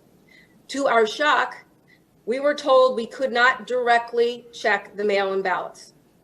After some significant pushback by me, the county agreed to allow 2 watchers inside the room, but they were never able to see the ballots up close.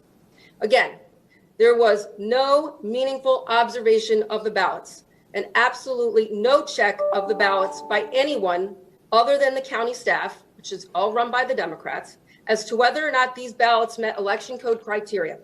At the most basic level, we were not even able to check to see if a voter voted twice or if a voter was deceased. And with the removal of the signature being a check for existing voters, there was no way to protect against someone fraudulently voting for a registered voter.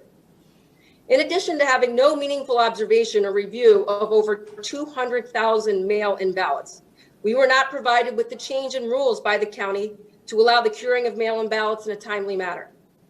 On Thursday, October 29th, I received an email from Frank Dean, who ran the election for the county, with a list of ballots with what they described as defects, and if the voter had been contacted by the county to cure the defect. At the tour of the canvass on November 1, we were shown bundled mail-in ballots divided by precinct, which the county identified as having a defect, and explained that those individuals had not cured these ballots as of November 1st. The county did not provide the Montgomery County Republican Committee with an opportunity to have an authorized representative present in what was effectively the pre-canvass, a legal term, pre-canvass of the ballots, when it reviewed and contacted voters about their defective mail-in ballots. After immediate investigation, it was clear that other counties across Pennsylvania were not allowing this illegal pre-canvassing to take place. In particular, our neighboring county, Berks County, a county that the president won by over 8%, interpreted the law as written and did not contact voters to cure ballots weeks prior to the election, as Montgomery County did. A portion of Berks County and most of Montgomery County share one congressional seat. So voters were not treated equally in these 2 counties in the same district. Since the election, we have received many calls and emails from Republicans with questions about whether their mail-in ballot was counted, expressing concerns that they didn't request a mail-in ballot but received one anyway, that they were made to vote provisional when they shouldn't have, that they have great concerns about the efficacy of this election. There is a real disenfranchisement of voters across Montgomery County. Many people feel their vote did not count. Because we lack the information we need to tell them otherwise, and because we were not able to have any meaningful check on mail-in ballots, we cannot provide these concerned voters with the assurance they need that the process was fair and that the election was honest. In addition to the lack of transparency we experienced in Montgomery County, the Kathy Barnett for Congress campaign found, with just the minimal information that we've been able to obtain, that at least 188 deceased people in Montgomery County voted in 2020. They also found concerning anomalies in the results. For example, more people voted in the small town of Norristown for the very first time than the voters who vote regularly. This occurrence is far outside the norm of what we have seen in past elections. These numbers must be reviewed and analyzed. In fact, a full review of the mail-in ballots across the state must be done. In order for this country to have trust in the electoral process, elections must be viewed as open and transparent. Both the Democrats and the Republicans should be provided with the same information throughout the process, and there should be meaningful opportunity to observe and object, not last-minute disclosures and rule changes. This legislature must reform the election law to provide for such transparency all along the mail-in ballot process from start to finish. And people need to feel confident that the same rules apply to each and every voter in every town and in every county in this state. Thank you.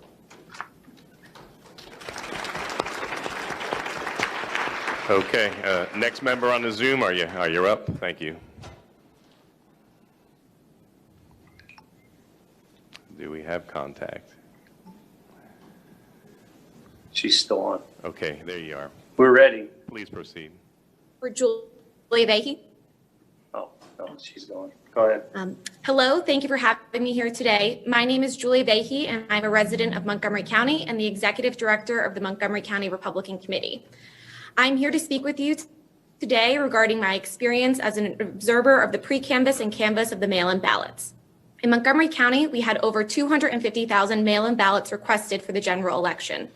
In the weeks leading up to the election, I personally trained over 100 volunteers to inspect and monitor the counting of these ballots to ensure the legitimacy of the vote in Montgomery County. Unfortunately, they were never given this opportunity.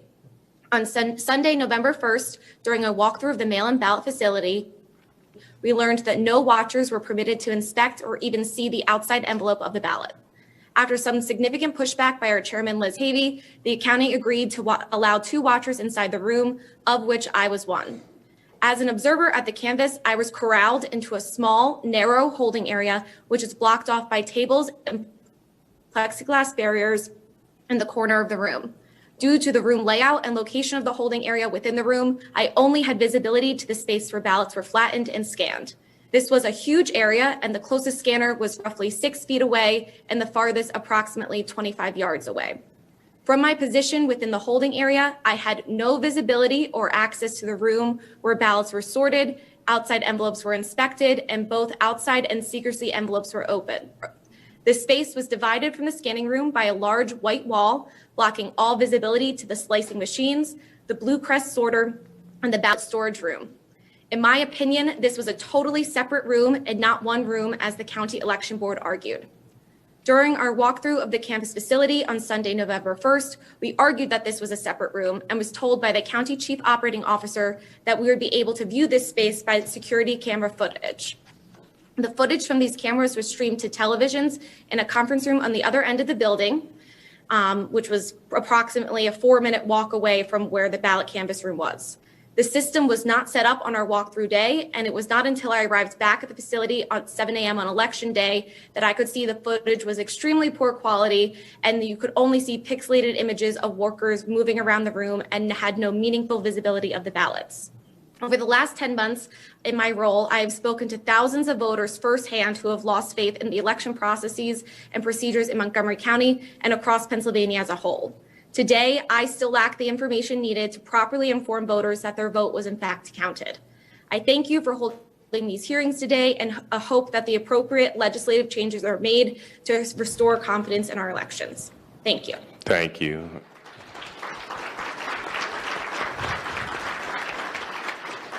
Facts are stubborn things, and I appreciate you guys laying it out there. It doesn't make a difference. Mayor, if you can introduce the final panelists before we go to question and answer time. I believe there are 2 more on Zoom? Zoom. Okay, please come forth, friends on Zoom, when you're ready. Here we are. We're here, but we can't see ourselves. Can you hear us? We hear you loud and clear. Please begin. Okay, my name's Charles Nudo. I live in Drums, Pennsylvania. Can you hear me? Yes. Can you see me on the screen? You're not on the screen. No, but please continue. Okay. Go ahead. My mother, no, we got somebody else.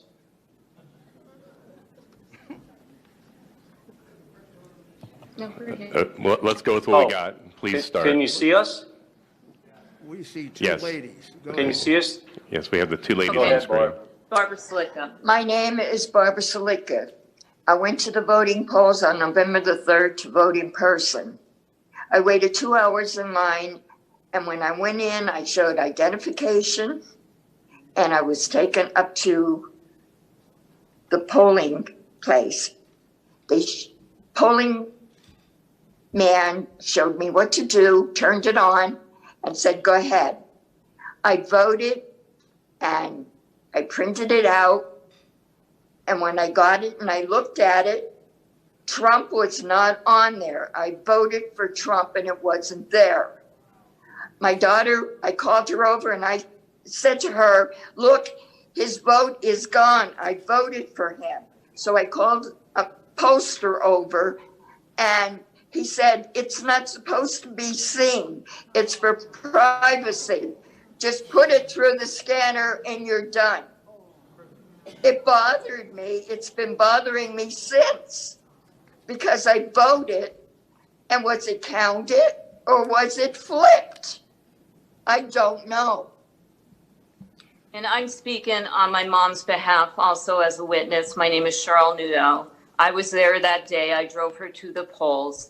When she got done voting, she showed me the printout, and she was saying how the president's name that she voted for was not printed out when all the other delegates that she had voted for were on the printout. Me not knowing, because I had not voted yet, how the printout was supposed to look, we went to the pollster that was there and asked him why the president and vice president's name did not print out when all the other names of the candidates printed out that my mother had voted for. It seemed very strange, but not knowing any better, we asked, well, what is the next step? And he said, he said that it did not print out because that's for voters' privacy, that none of them vote, but none of them print out. So we asked him what the next step was, and he said to put it through the scanner. So that's what we did, and we left, and it seemed very odd. Then I went to where I live in Drums, Pennsylvania, which is about 10 miles south of where my mother voted. And I voted, no problem. Everything printed out just as, it should. And I scanned it through. So it just seemed very odd. And we wanted to report that in my mother's area, which was Fairview Township, it seemed very odd that it did not print out. Thank you. Okay, I'm Charles Nudo. And by the way, my mother-in-law is 84 years old.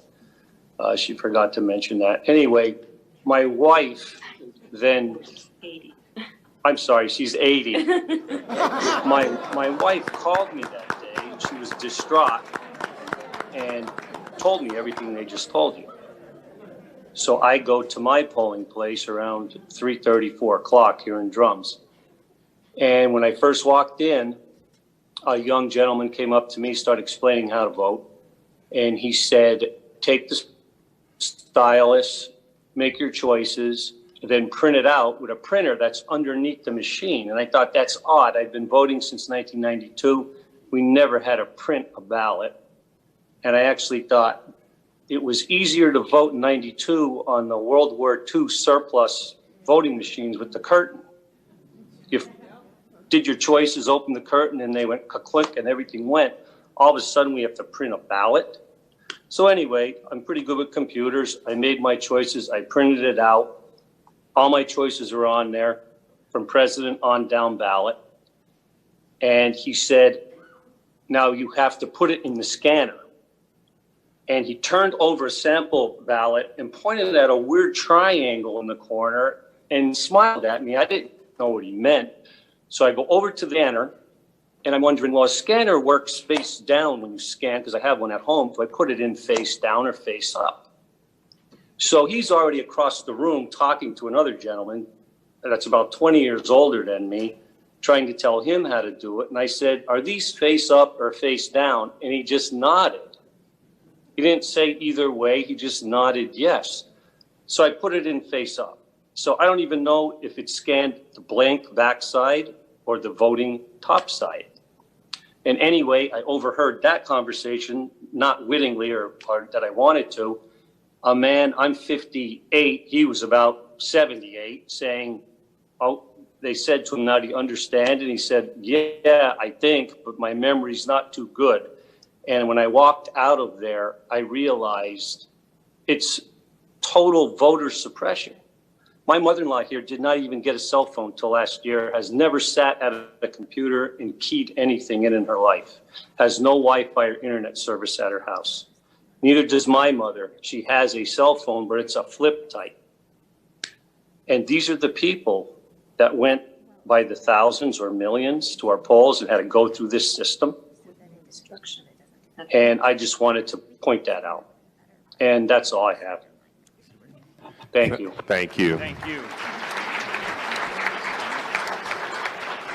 Senator Mastriano, before we turn to our next panel, I want to note that Senator Camera Bartolotta has joined us from southwestern Pennsylvania on Zoom, and Senator Bob Mensch from the southeast. Doug. Thank you, Senator. Can we go over to the final Zoom panelists? Mr. Mayor, we have more? Oh, okay.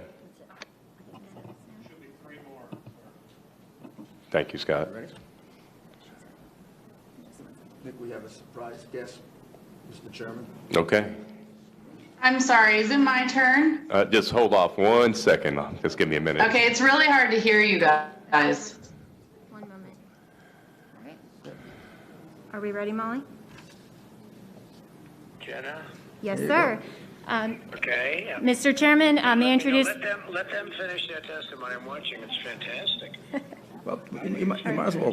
Okay. But let them finish their testimony. He wants to finish? He wants to finish. He wants to finish. Okay. All right. Okay, please, can you hear me on Zoom? If you can introduce yourself and proceed. Yeah, can you hear me? Yes, we got you loud and clear. Okay.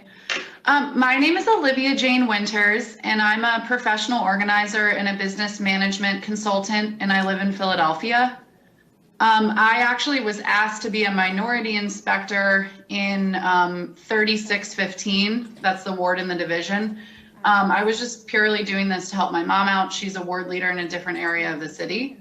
I'm actually I'm a registered Democrat, and I just wanted to help and make sure it was a fair election. I don't care who wins. I care that it's a fair election. I showed up to the polls at 6:30 in the morning. Immediately, I was met with a hostile attitude from all of the people that I had to work with.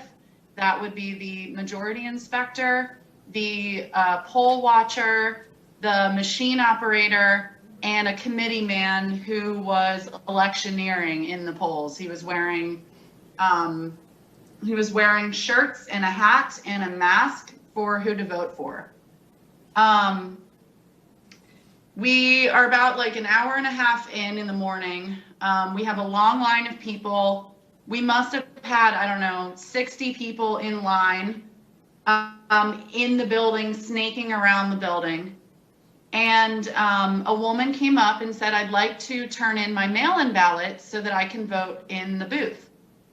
And the girl who was clerking for me said, well, if you want to turn in your mail-in ballot, we're going to need to have you fill out this form, and the majority inspector is going to need to sign the form.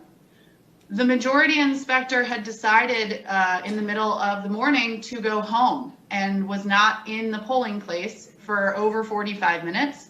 To my understanding, you as the minority, I'm sorry, not the majority inspector, the judge of elections, my apologies. She had gone home. And to my understanding, the judge of elections is not to leave the polling place. So she was out of the building. We needed her to sign this form. The man who was electioneering and was a poll watcher, but also a committee man, confronted myself and the clerk and said, "You don't know what you're talking about. Anybody can sign the affidavit. Why don't you stop trying to cause problems? Why don't you shut up?" Started getting in my face, cursing at me, telling me that I needed to be quiet, that I didn't know what I was talking about, and I should just learn to sit down and not say anything and just let it happen. And my clerk and I said, "No, we're not going to let that happen. That's ridiculous. It says very clearly in our training and on this sheet that an affidavit needs to be signed by the judge of elections if somebody's going to turn in a mail-in ballot before they can go vote in the booth." We made her wait. Finally, the judge of elections came back. Not, of course, before he was threatening me. The majority inspector threatened to slap me in the face. And he told me that it was going to become a quote unquote racial issue. I'm not really sure why that would become a racial issue. It has nothing to do with race. It has everything to do with following procedure and making sure it's an honest election. I felt threatened. I called my ward leader. The ward leader then called the commissioner for Philadelphia, Al Schmidt. Al Schmidt had me call and report that to the DA.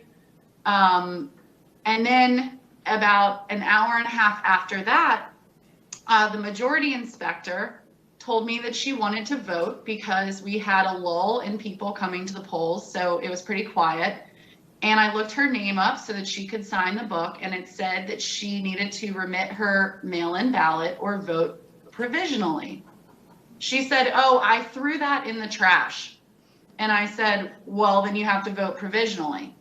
And the machine operator and the same committee man / poll watcher who was electioneering that I mentioned before got up in my face again, told me that I didn't belong there, that I needed to shut up, started cursing expletives at me again, told me that they were going to allow her to do that and that I better be quiet about it. And then they let her go into the polls and vote. And she did not vote provisionally at all. She voted, and who knows, maybe she voted twice.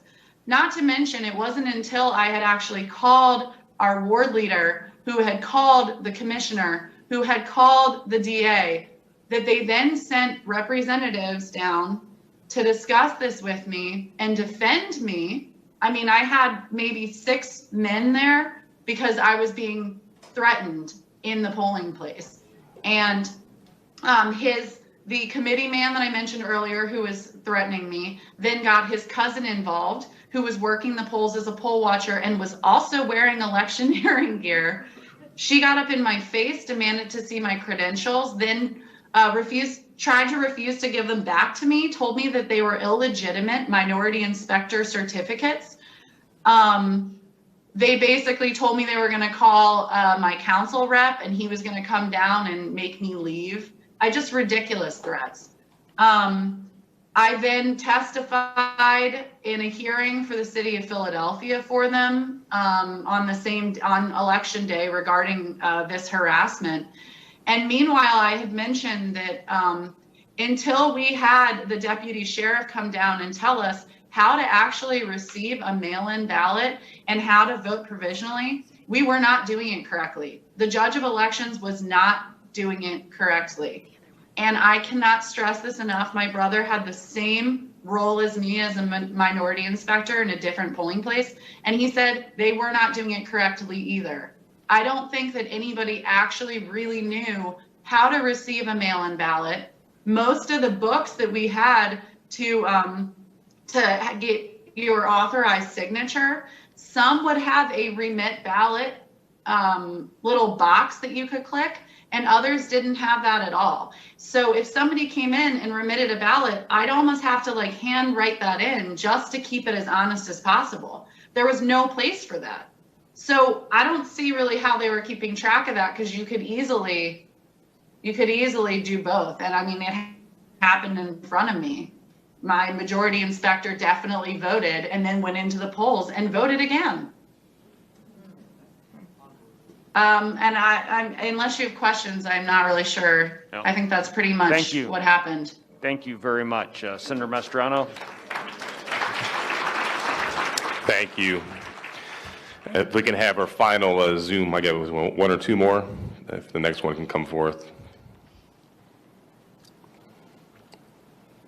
Whenever you're ready.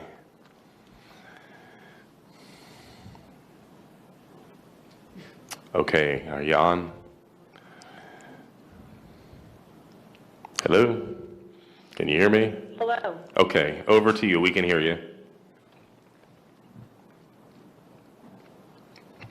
Am I on? Yes, please begin. You have the floor. This is Gloria Lee Snover. I am chairman of the Northampton County Republican Committee. Northampton County is a Democrat county where Republicans win elections. I have been involved in the political process in Northampton County for more than 25 years. I've worked on campaigns for township supervisor to President of the United States.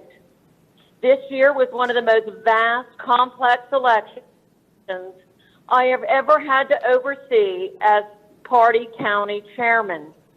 The complexity was due to the new mail-in ballot system and ever-changing rules. The unmanned drop boxes in the general election that we did not have in the primary. Also changing the fact that voters could bring their ballot to the polls and vote on the machine, and many other new procedures. There was mass confusion regarding the mail-in ballot system. I fielded scores of calls from Northampton County voters and collected incident reports from voters and poll watchers regarding the November 3rd election.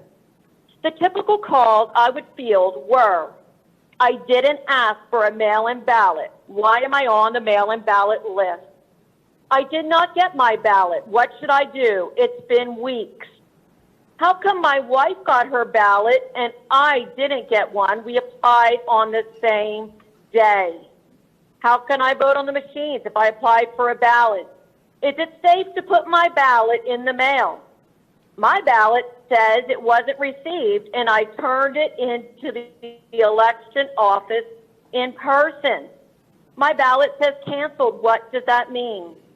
I voted in person, and it still says not counted. I've been on hold with the election office 70 minutes. What do I do? In turn, because of these questions, I had a number of phone calls and emails, correspondence with the election office and the county solicitor before Election Day, trying to make sure I was disseminating information correctly to the voters, volunteers, and the campaign. One call turned heated when the registrar threatened to turn me over to the district attorney for posting a picture of a voter ballot harvesting a large bag of ballots at a Northampton County drop box. It was my opinion the registrar was more concerned we exposed it rather than the fact that it was happening. The most pertinent information I have to offer this committee was my conversations with the election office regarding curing the disqualified naked ballots, which they unlawfully pre-canvassed before Election Day. They actually told me on the phone early in October, they felt them, they held them up to the light, they separated them out in different boxes. Reflecting back on these 3 weeks, in the experience, the major concerns regarding this election are equal protection. Were the Democrats and Republicans treated the same? Were they given the same information and opportunity to vote? Did they equally have an opportunity to cure their disqualified ballots? Not in my county.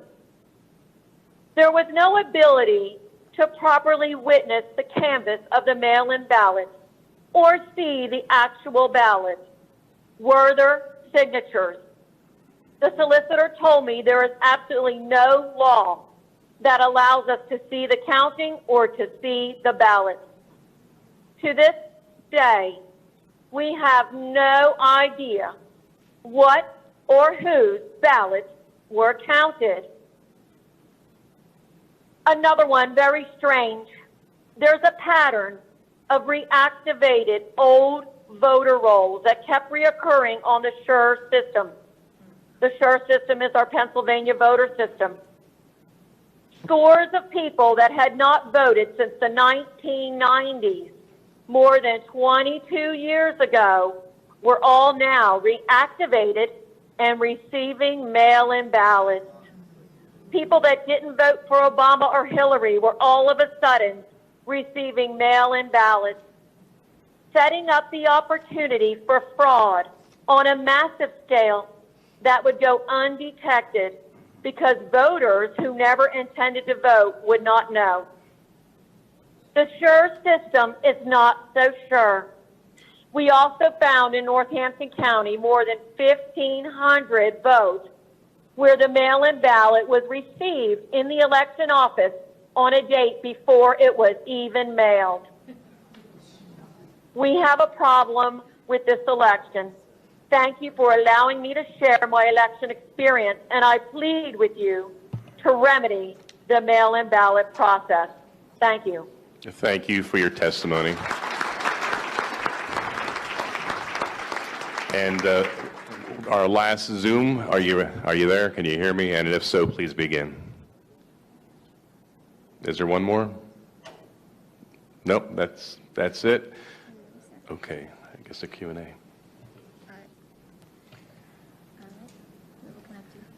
Let me begin now with questions from our representatives and senators. I believe probably about 30 minutes, if we may. We have one additional witness. Commentator. Please. All right. I will introduce to you now, Mr. President. You are connected.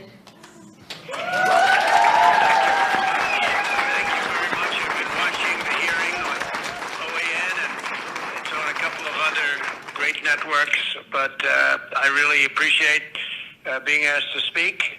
And I'm in the Oval Office right now, and it's very interesting to see what's going on. And this was an election that we won easily. We won it by a lot. A big energy official was on this morning on a important show and said there's no way Trump didn't win Pennsylvania because the energy industry was all for him. I saw, with my eyes what happened, and he told me horror stories, absolute horror stories. So this was very sad to say it. This election was rigged, and we can't let that happen. We can't let it happen for our country. And this election has to be turned around because we won Pennsylvania by a lot, and we won all of these swing states by a lot.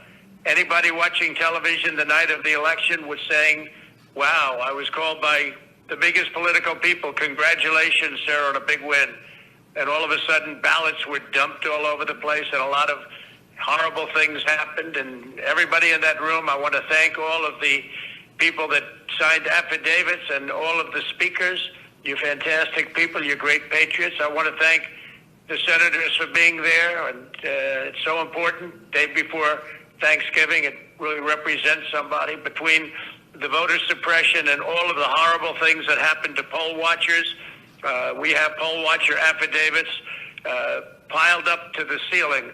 They're all over. They were treated horribly all over this, all of these swing states. I mean, virtually all of the swing states. And many other things were happening that were horrible, just horrible. But the poll watchers weren't allowed to watch.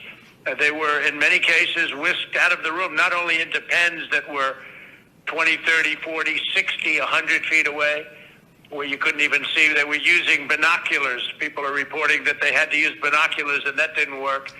If you were a Republican poll watcher, you were treated like a dog. And the Democrats had no problem, but they were rough. They were literally pushed out, and it was rough tactics. This is what happened here. This is not the United States of America, what happened, and I think everybody knows that. That's why you're there, and that's why you're so vehement about it. We have many cases of people walking in. A woman, an elderly woman walks in looking forward to voting November 3rd and says, oh, good, where would I go about voting? I'm sorry, you've already voted. Your ballot is in. I said, no, I didn't vote. I didn't vote. No, your ballot is in. You've already voted. In all cases for Biden, by the way. She said, no, I want to vote. Nope, your ballot is in. And then they give her a provisional ballot to sign, which goes nowhere. It's a disgrace that this is happening to our country. We won this election by a lot. We got 74 million votes. And if you would have said 74 million votes the day before the election, every single professional in the business would have said there's no way of beating that. We got 11 million votes more than we had 4 years before in 2016. And we got many votes more than Ronald Reagan had when he won 49 states. And nobody would have said we even had a chance of losing. And all you had to do is take a look at the numbers at 10 o'clock in the evening when everybody thought the election was virtually over. And then very weird things happened. But they're not weird to professionals, and they're not weird to Dominion and other people that operate machines, and they're not weird to the people that handle the ballots where they were flooding the market. People were getting 2 and 3 and 4 ballots in their home. People that were dead were signing up for ballots. Not only were they coming in and putting in a ballot, but dead people were requesting ballots, and they were dead for years, and they were requesting ballots. And the whole world is watching us. The whole world is watching the United States of America, and we can't let them get away with it. And we have judges that are afraid to make a decision. We have judges that don't want to do the same thing. A very good lawyer said, well, sir, I mean, that's a big statement for a judge to overthrow an election. I said, really? If he got hundreds of thousands of votes more than he was entitled to get through all of the things that I'm listening to right now, and you're just covering a few of them, we have hundreds and hundreds of affidavits of stories that are even worse than the stories I'm hearing. Why wouldn't they overturn an election? Certainly overturn it in your state, because we have other states that are just as bad. If you look at Michigan with Detroit, you look at the things that happened in Detroit, where you have a voter, but you have more votes than you have voters. You take a look at Detroit, Michigan. You have more votes than you have voters. And then you have 2 people that don't want to certify. They don't want to certify. And they're harassed violently. And they turned off the cameras during the harassment for 2 hours. And then they said, wow. And they were afraid and they voted. And then they went back to sign and they couldn't do it because they said, we can't do it because this is corrupt. This is horrible what's taking place. Think of it, more votes than you have voters. But that was the least of it. They have things that were as bad as that. And this is going on all over. We're doing very well in a lot of states. A lot of good things are happening in Georgia. We're getting little help from government, but a lot of good things are happening in Georgia, Wisconsin, in Michigan. They're seeing what happened in Detroit. And we sure are looking at what's happening in Pennsylvania and Philadelphia. What happened in Philadelphia, they keep the poll watchers not only in pens, but they keep them out of the building. And the only reason they got back into the building was they got a court order. And then the definition of back into the building was very far away where they couldn't see anything. And they talk about closed circuit television, except you couldn't see it because the picture was so unclear you didn't even know what they were doing. They could have been playing a baseball game. So it's a very sad thing for our country to have this. And they have to turn over the results. It would be easy for me to say, oh, let's worry about 4 years from now. No, this election was lost by the Democrats. They cheated. It was a fraudulent election. They flooded the market. They defrauded everybody on ballots. And I just want to thank everybody for being there. You're doing a tremendous service. This is a very important moment in the history of our country. And you're doing a tremendous service to our country. And don't worry about bravery, because the people that talk the most, they're not the ones you have to worry about. And these are all talkers. They intimidate. But these are not people that you're going to ultimately have to. They push you around. They pushed our poll workers out. Our poll watchers were pushed out of the building. Okay, some got back in, they were put in the pens. But these are not people. Don't be intimidated by these people. But they're bad people. They're horrible people. And they're people that don't love our country. So we don't have to worry about 4 years right now. We have to worry what happened on November 3rd and previous to November 3rd. And by the way, after November 3rd, when people put votes in and they put them in illegally, they put them in after the polls closed. And one of our great Supreme Court justices made mention of that. And I can't imagine that any justice or anybody looking at it could be thrilled when they vote after the election is over. So I want to thank everybody very much for being there. I want to thank the state Senate, respected people, tremendous people, and you're doing a tremendous service for our country. And if something was done wrong, if this election was won fraudulently, and that's what happened, it was a fraud. And we're talking about, very importantly, many more ballots, many more votes than the number we need. In other words, if we needed 50,000 votes, we're not talking about we found 9 dead people that voted. Of course, there were many more than that, many numbers that nobody even believes. No, we're talking about numbers that are far in excess of the 50,000, far in excess of another state where we lost by 10,000. And they went absolutely wild because we got far more votes than they thought possible. And they've just stepped on the gas, and they got caught. Just like they got caught spying on my campaign, they got caught doing this. So I really appreciate it, and the country appreciates it, and we have to turn the election over because there's no doubt we have all the evidence, we have all the affidavits, we have everything. All we need is to have some judge listen to it properly without having a political opinion or having another kind of a problem, because we have everything. And by the way, the evidence is pouring in now as we speak.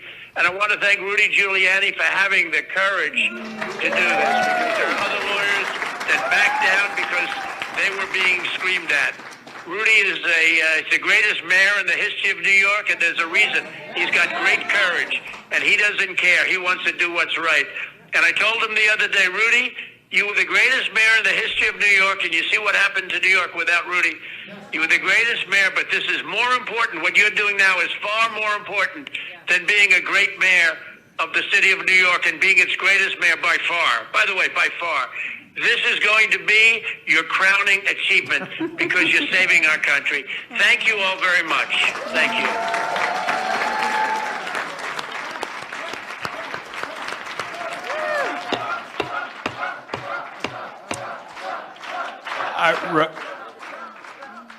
I think what you've just heard guarantees that 100 years from now, that this is the most important public hearing ever held by this Senate committee.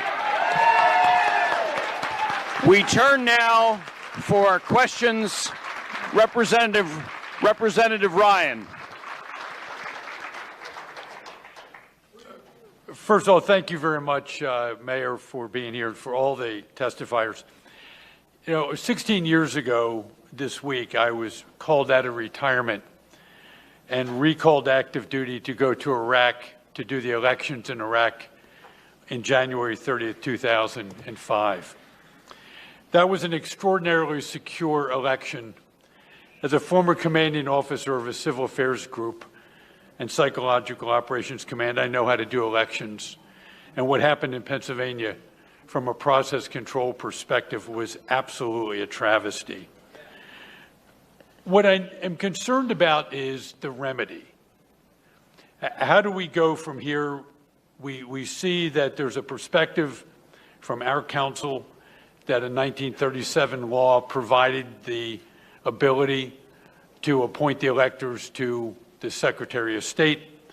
And I'm curious as to whether or not, sir, you believe a special prosecutor should be appointed at the federal level to look at all these irregularities, or whether or not there is still actions that can be done at the state level to ensure that the goal of what we're attempting to do is to ensure, as we did for the people in Iraq and as I did for the people in Haiti, to ensure that the results are fair, accurate, transparent, and a representation of the will of the people of the United States.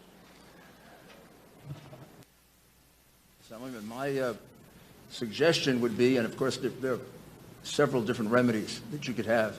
One would be to declare that the votes that were not inspected properly be declared null and void in that county and deducted from the vote total. It's essentially what they do in Wisconsin. Wisconsin has the strictest absentee law in the country. They require an application for every ballot. And when they finish, they only count the number of absentee ballots that have an application. They deduct from the total from that county whatever are missing. So if you have 5,000 absentee ballots, but only 4,000 applications, you deduct 1,000 votes. And the reason they do that is to deter people from doing that in the future. Look at it this way. If you didn't deduct the 678,000 or whatever it is votes that were not counted, there's no penalty for it. What stops them from doing it again next time? And this is a question of not voters acting improperly. It's a question of the inferior officers of this state, because they're inferior to the legislature in this regard, acted improperly. They conducted a completely sham election. They're the ones who have to be penalized. It's a little like the exclusionary rule in criminal law.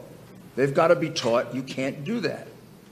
The other thing you could do is you could demand to see all of the envelopes that were cast aside.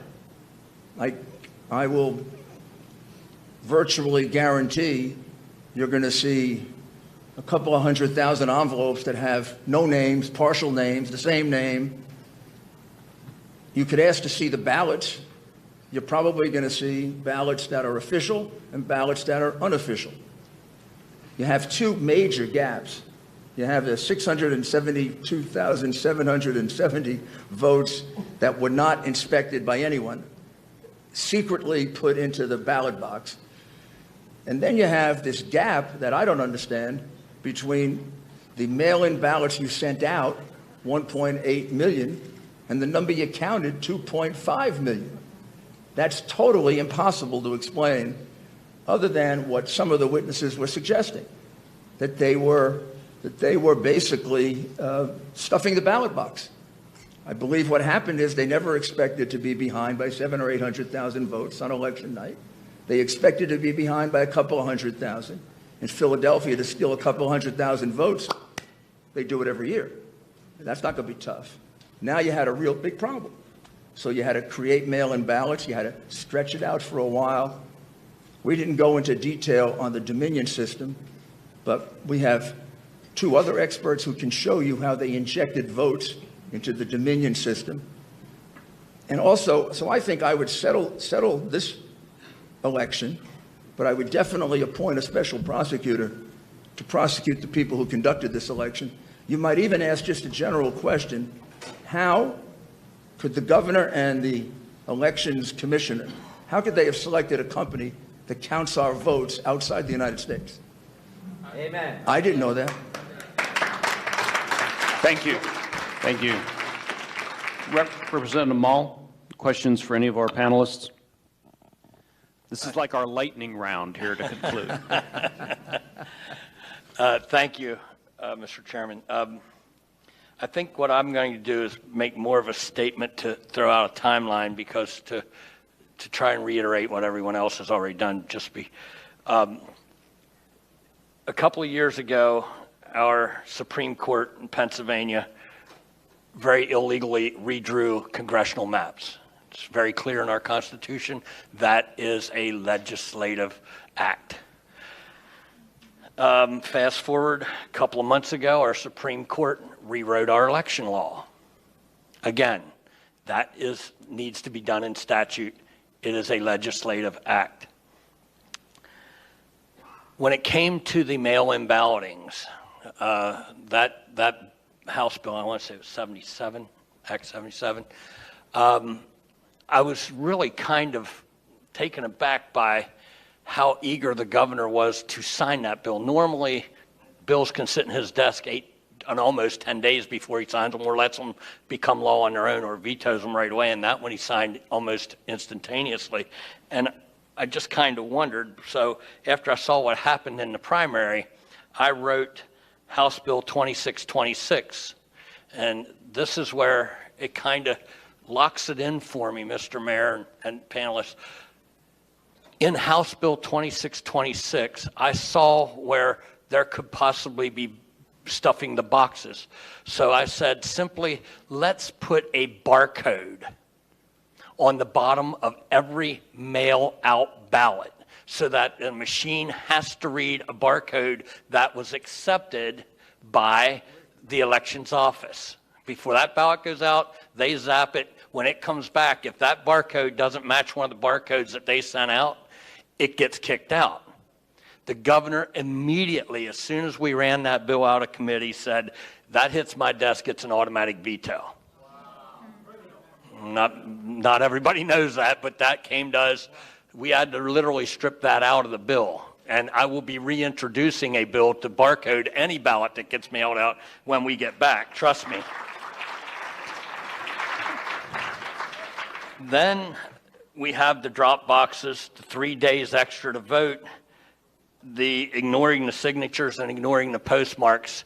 And I have to come to the conclusion that you did also. If it looks like corruption, smells like corruption, it's corruption. And we've got to get to the bottom of it. Thank you for being here. Thank you for your testimony. Appreciate it very much. Thank you, Mr. Chairman. Thank you. Senator Regan. Thank you, Mr. Mayor. Thank you so much for being here. Thank you to all our testifiers today. It's been very informative. My question, Mr. Mayor, you touched upon it briefly, but I want to just, if you could delve it a little bit more into it. Attorney General Barr, shortly after the election, authorized the U.S. attorneys across the country to investigate allegations of voter fraud. I wonder if you could tell us about the criminal investigations that are going on, maybe specifically in Pennsylvania, by our U.S. attorneys and maybe our FBI, and tell us how that is going, and is there any evidence that's been presented to you, or are you made privy to any of this information? I'm sorry, Senator, I wouldn't be made privy to that, criminal investigations. And in my experience, criminal investigations, would take too long to help you in your most immediate decision. Criminal investigations could help you in your long-term decision as to how to reform so this never happens again, which I think you all will want to do. For example, not ever hiring again a company that counts votes in Frankfurt, Germany, that's owned by two Venezuelans who are very close to Hugo Chavez and Maduro. That's extraordinary. And unfortunately, we don't have the time to really analyze the votes. Although, if you want to go into greater detail, we have other forensic experts that can show you votes that were specifically put into the machine, because these machines have a back door that allows you to do that. So I would say the criminal proceedings are going to take 6 months to a year. What you have before you that you can verify is you have before you very, very clear evidence. It's not small. It's not as if these are a couple little mistakes that happen in every. I hear people say, oh, every election has a couple of little mistakes. Not 682,000 ballots that nobody got to inspect, that from time immemorial, we've never had trouble in America with absentee ballots. I've been in absentee ballot contests in New York, and they can be pretty vicious, and the language is worse than that poor lady experienced. But we would never think of having one without the Republican there and the Democrat there. Even in New York, we would never think of it. Here, they did it 700,000 times. That's an insult to the legislature, because you didn't provide for that. And you've got this gap of 700,000 unexplained mail-in ballots that come out of nowhere. So I think you have more than enough to say that this election, the numbers don't add up. It's easy to figure out what the right numbers are by excluding the illegal votes and count the honest votes, and the winner of the election changes. Thank you very much, sir. Thank you. Senator Mario Scavello. I'm just going to make a couple of comments. First, I want to thank everybody for coming out here today. We need your support, your continued support throughout this whole process, because we're going to also get the other side that don't want us to do anything at all, and we definitely need to do something. We need to correct this problem. My Northampton County chairperson, Lee Snow, did an excellent job explaining what was going on in Northampton County. One of the biggest things that bothered me more than anything else was people that went to vote and they were told they already voted. That happened. I must have heard it from 50 people in my district. So, you know, they made them sign a provisional, and I called up and I says, you better make sure that those provisionals are counted. And some of the other things that were happening that you know, most of the stuff that you said out there, it happened in every county. But when you didn't want to vote with your absentee and you went in, you're supposed to get a ballot, not a provisional. And there were people out there that got provisionals. But just a little information for all of you. The new machines, this new process, we didn't vote for it. That was something that was pushed by the governor. He mandated that all of the counties had to go and change their system because he wanted some type of, what we don't have is a form to see who voted or who voted. They want a certificate or something, a slip to see how you voted, who voted. And it's obvious that this system has not worked, and the people of Pennsylvania are not happy about it. Thank you. Thank you. Thank you. Madam Majority Leader-elect. Thank you. First of all, I just want to say what they did in Philadelphia when they closed us out and made us go to court to do what we should have legally been able to do is a travesty to what we in Pennsylvania need to have confidence in our elections. That should never happen again, and we should probably tighten our law so that it can't. Secondly, I'm extremely bothered by the absentee ballot and the mail-in ballot request number being almost 700,000 off from what we received. And so we just did try to get on the Department of State, and they did take down their dashboard, so we can't even check it. So if you have any of that information, any pictures or any, website downloads, we would really appreciate having those because they took them down. So I don't know. Everything they do looks like they're trying to hide something, and it really, really continues to erode any kind of confidence in our process. Senator, what I would suggest is they decided that morning, or maybe a couple of days before, to exclude you because they knew what they were going to do. It wasn't done, it wasn't an accidental sort of whim to exclude all Republicans. It's unheard of to exclude all Republicans. They excluded you because of what you would see. You would see ballots that weren't properly filled out. You would see ballots that were filled out at the last minute. You would see them start to get reports of how far behind they were because they were connecting to Dominion and Smartmatic, and they were telling them how far behind they were. And you would have caught them right in the middle of the fraud. Why create this big problem for yourself of excluding Republicans in 6 states, hundreds and maybe thousands of them, if you're not doing something wrong? If you're doing something, as the senator said, that's kosher, come on, look, who cares? This big thing wasn't done because they were conducting an honest vote. It's kind of crazy to think that. This was done because they knew this is the only way they could steal this election. And when he was ahead by those numbers on Tuesday night, Wednesday morning, they panicked. I'll also tell you there's an expert witness who can testify that this pattern fits the pattern that Smartmatic used in 2 elections that they stole in South America. When the election was getting too far away, they called a halt in the voting count. Well, there was a halt called in 6 places, including in Pennsylvania. In one place, they made believe there was an overflowed water tank. It happened to be one little toilet bowl.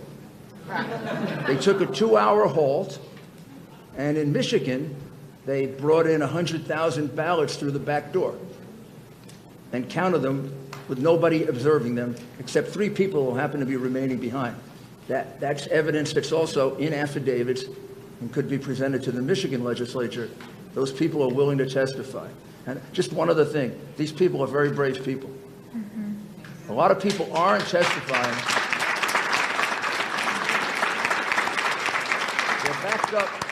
They're backed up by 50 more who are willing to testify. Obviously, we can't present all of them. I want you to know that all of them are backed up by numerous witnesses who say the same thing. But there are probably another 50 who are not willing to testify, including probably what would have been one of our best witnesses, because he's been threatened with the loss of his job and his children being thrown out of their private school. Thank you very much, Mr. Mayor. Thank you. Thank you, Senator. Let's try our Zoom capabilities here. Senator Michelle Brooks calling in from northwestern Pennsylvania. Thank you, Senator Argyle. I did want to make a comment first. I join my colleagues in being concerned about the arbitrary Supreme Court decisions and their decision to decide to be legislators. And all Pennsylvanians need to be concerned about this. You know, it's not only the election or redrawing maps, what's going to be next that impacts our state? And so not only do we need to be looking at what happened with this election, we need to be looking at how we can stop the Pennsylvania Supreme Court from wanting to legislate when that's not what they're supposed to be doing. And it's very disconcerting, the decisions they made contrary to state law in regards to this election. My question is, if you could talk about the drop-off boxes, again, something the Pennsylvania Supreme Court allowed.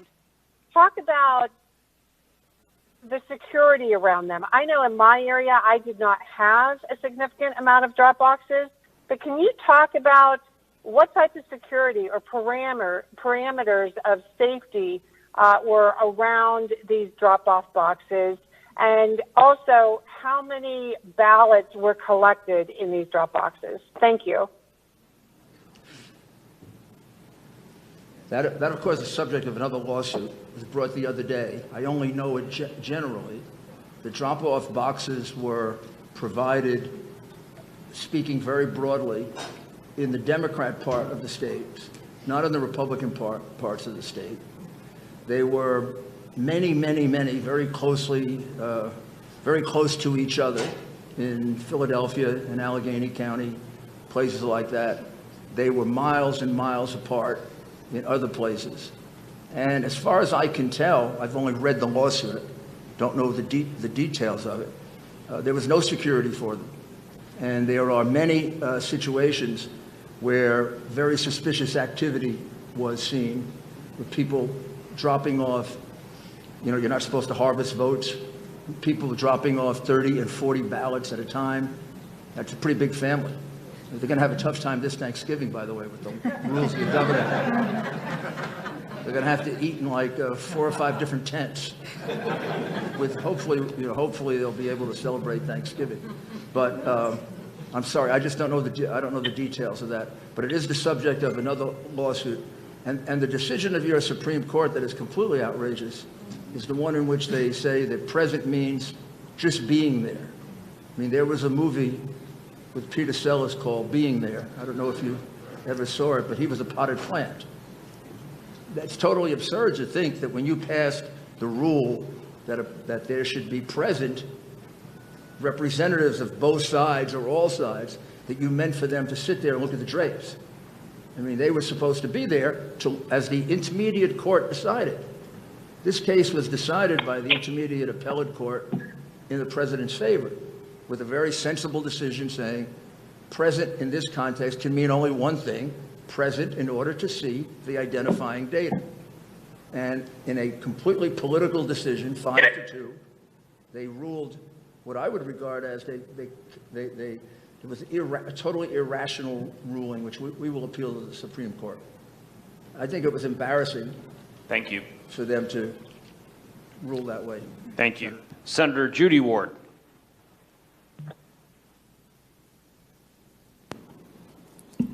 Thank you. And I also want to thank our testifiers today.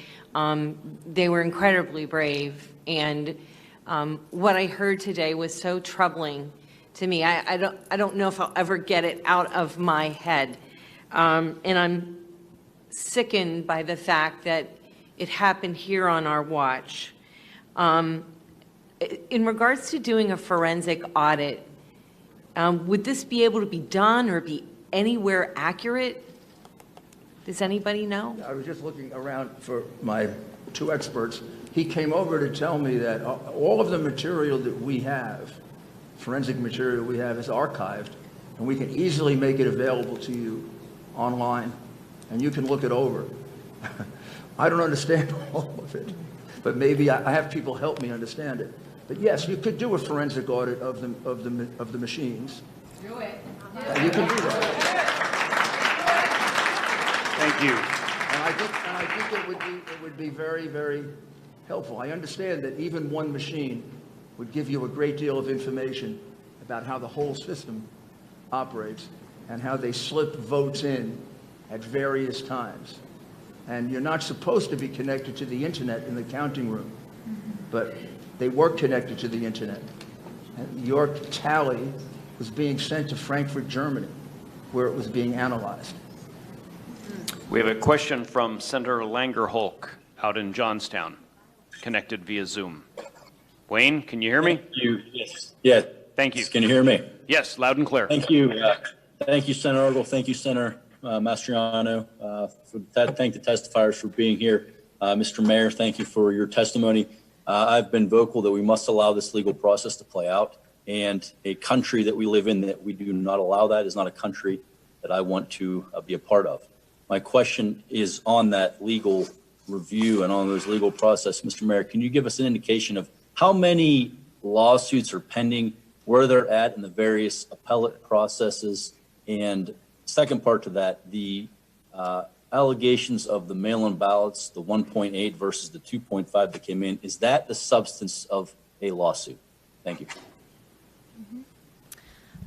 This is Jenna Ellis, and the mayor has asked me to answer this question. So as far as the campaign is concerned, we have pending lawsuits here in Pennsylvania. That's going up to the Third Circuit. They've granted an expedited review. We also have pending litigation in Nevada. We also have recounts in Georgia and Wisconsin, and we also have a pending lawsuit in Michigan. So regarding the mail-in specifically, we are still looking at all of the other legal options, and we are also planning on filing additional litigation by the end of this week. I won't go into detail on that other than to say that this is asking for a judicial remedy to this, and also I'll invite the question from the panel as well in terms of a remedy. Part of what we are asking, or what we did ask initially, was to stop certification so that we could get to the bottom of this process. Clearly, you've heard sufficient evidence today that would lead any reasonable finder of fact to say that there's been sufficient evidence that you should stop that, you should not move forward with certification. What we would ask the judiciary in terms of remedy can be legislative as well under the Constitution. And I would direct your attention to Article 2, Section 1.2, which says that each state shall appoint in such manner as the legislature thereof may direct a number of electors. And so you, the legislature, without judicial oversight, can direct and take back that power. You have the opportunity as the legislature, and legislature in this context means the state legislature. So although there has been delegated authority to your Secretary of State and according to your law, at any time you can take back that power, and that is the provision and the protection that is embedded in the Constitution to make sure that when there are instances of corruption in a state, that the state legislature, which is the representatives of we the people, all of these wonderful people who are here today in Pennsylvania, and all of your constituencies who voted and who want their voice to be heard, because we are a government of the people, by the people, for the people. We the people need to submit. Thank you. Need to submit our vote. And so I would say in terms of a remedy, you may fashion that even outside the purview of the litigation that we are now bringing. And I'm happy to go into that into more detail if the panel would prefer. Thank you. Representative Kaufman. Thank you very much, and thank you, Mr. Mayor, for being here, and Attorney Ellis. We appreciate your service to the nation because these are definitely difficult times, and all of those who have testified, it truly does take bravery to step out in situations like this and talk about your personal experience. I wanted to direct this to Mayor Giuliani and Attorney Ellis. In the cured ballot issue, or uncured ballot issue, the ability to cure in one area of the state and not in others, that is certainly, to many of us, seems to be an equal protection violation under the 14th Amendment.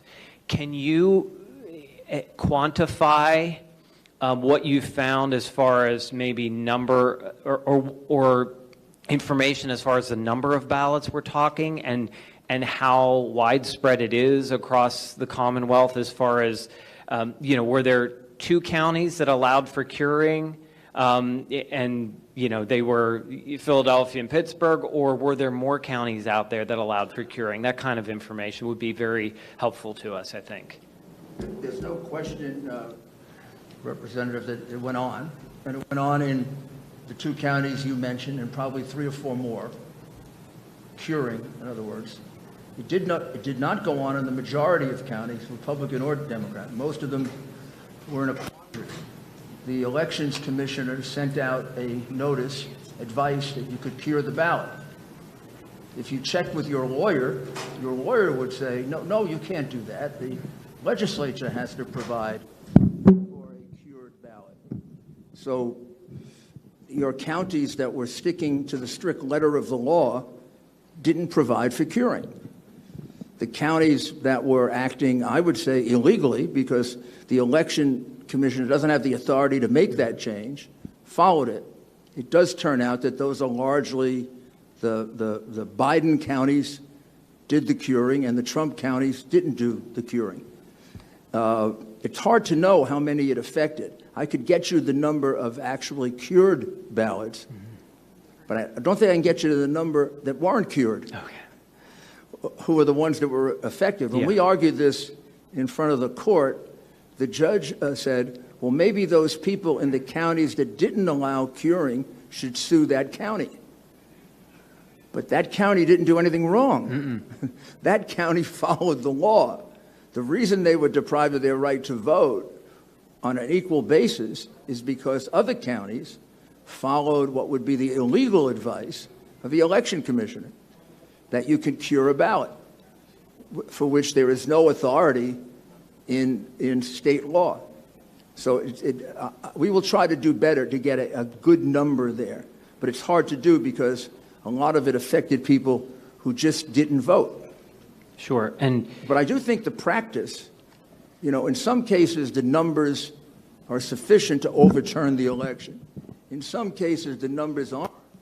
But what they do is show how onerous and how draconian the measures were they took to flip this election.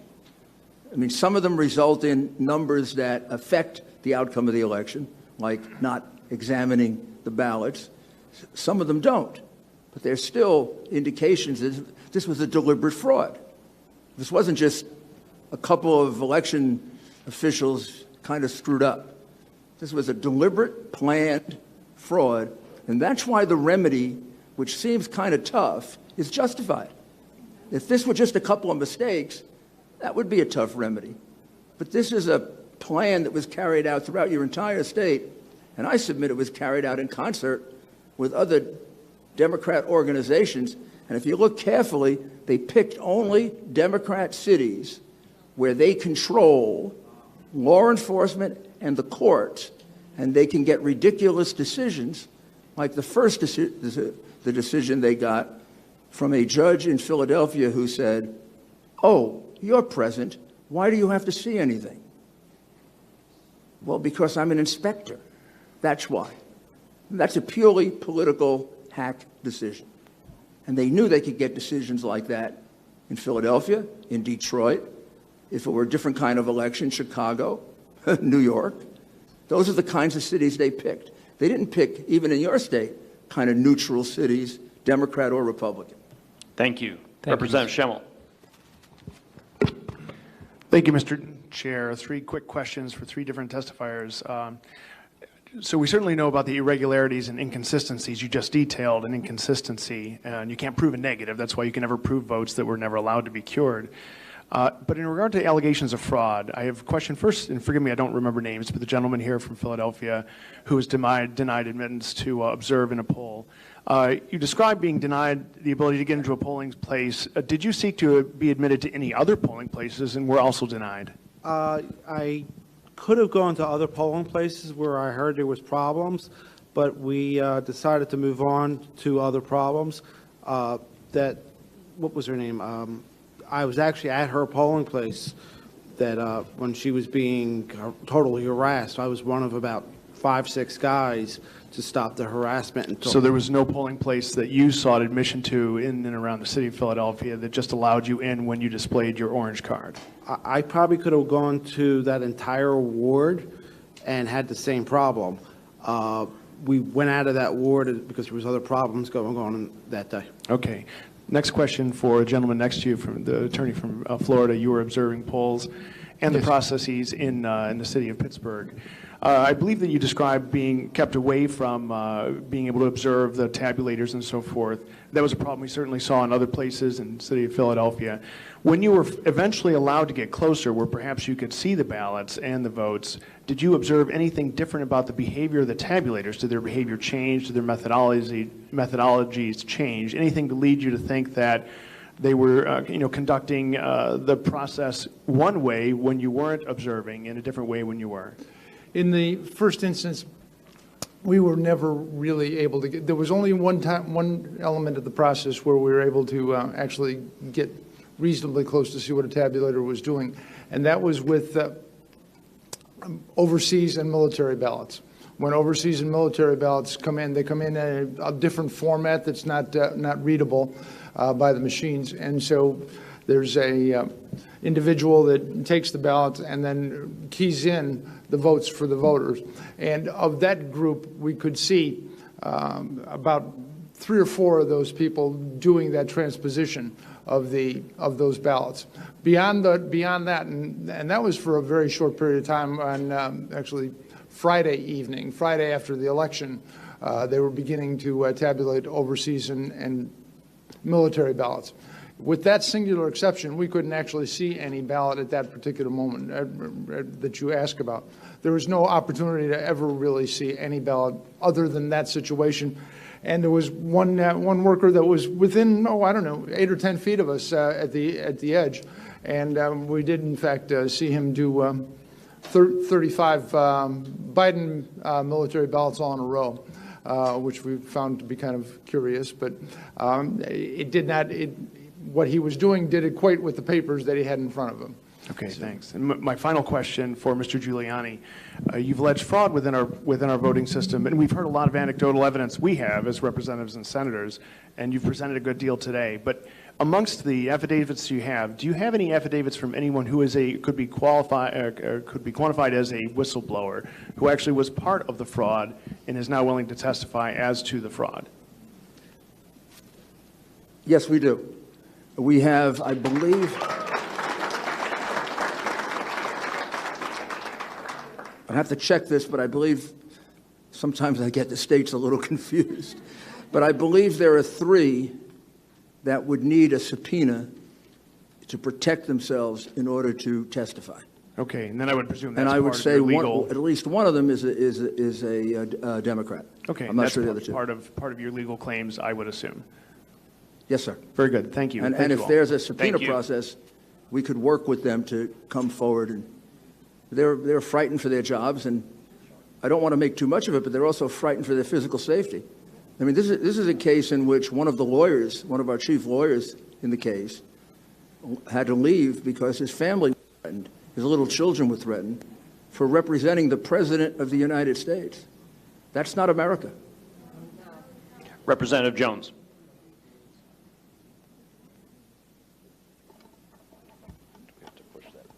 Can you hear me? Okay, great. Thank you, Mr. Chairman. I appreciate it. Thanks to everyone who testified. I do have a question, but a couple just comments to sort of get on the record. For those that maybe think this is like we just don't like the result, that's not really the case. I've spent weeks since the election having numerous people go through data, and for the sake of time, I just want to highlight a couple of examples why some of these things just at a minimum, they certainly make you scratch your head a little bit. One thing is voter registration trends that I've gone back, we went back to 2004 and all of the presidential elections, and pretty much without exception, the registration trends in a given county are a pretty good indicator of how the votes would go. Statewide, for example, Democrats had a 1.1 million, I'm rounding the numbers here, in 2012, about a 1.1 million voter registration advantage, and then President Obama won re-election. In 2016, that number was down to 900,000, just under 900,000, and as we know, President Trump won Pennsylvania by about 44,000 votes. In the months leading up to the election, Republicans were gaining about 5,000 to 10,000 votes, registrations at least, per week. I know that because I was spearheading our York, Pennsylvania for Trump effort in my spare time. And that what had been a 900,000 advantage at election day was down to about 680,000. Wow. That's a couple 100,000, almost all of which occurred in the 6 months or so leading up to the election, yet the president loses by 90,000 votes. Not impossible, just want to get it out there. Let's drill down a little further. My home county of York County, which netted more votes for the president than any other in 2016, we had a 13,000 increase in Republican registrations. Democrats dropped 1,000, Republicans increased 12,000, yet the president's margin of victory decreased by 2,000. In Westmoreland County, there was a 26,000 vote swing, a county even smaller than York. Democrats saw a 10% decrease in registrations, yet Joe Biden outperformed Hillary Clinton by more than 20%. It doesn't prove anything, but I want to at least bring it to everyone's attention that we're just not sort of making things up here that we don't like. Some of these are certainly head scratchers. So when you lose 10,000 Democrat registrations, gain 16,000, yet the margin of victory stays the same, and Biden increases by 12,000 votes in that county. That's surprising.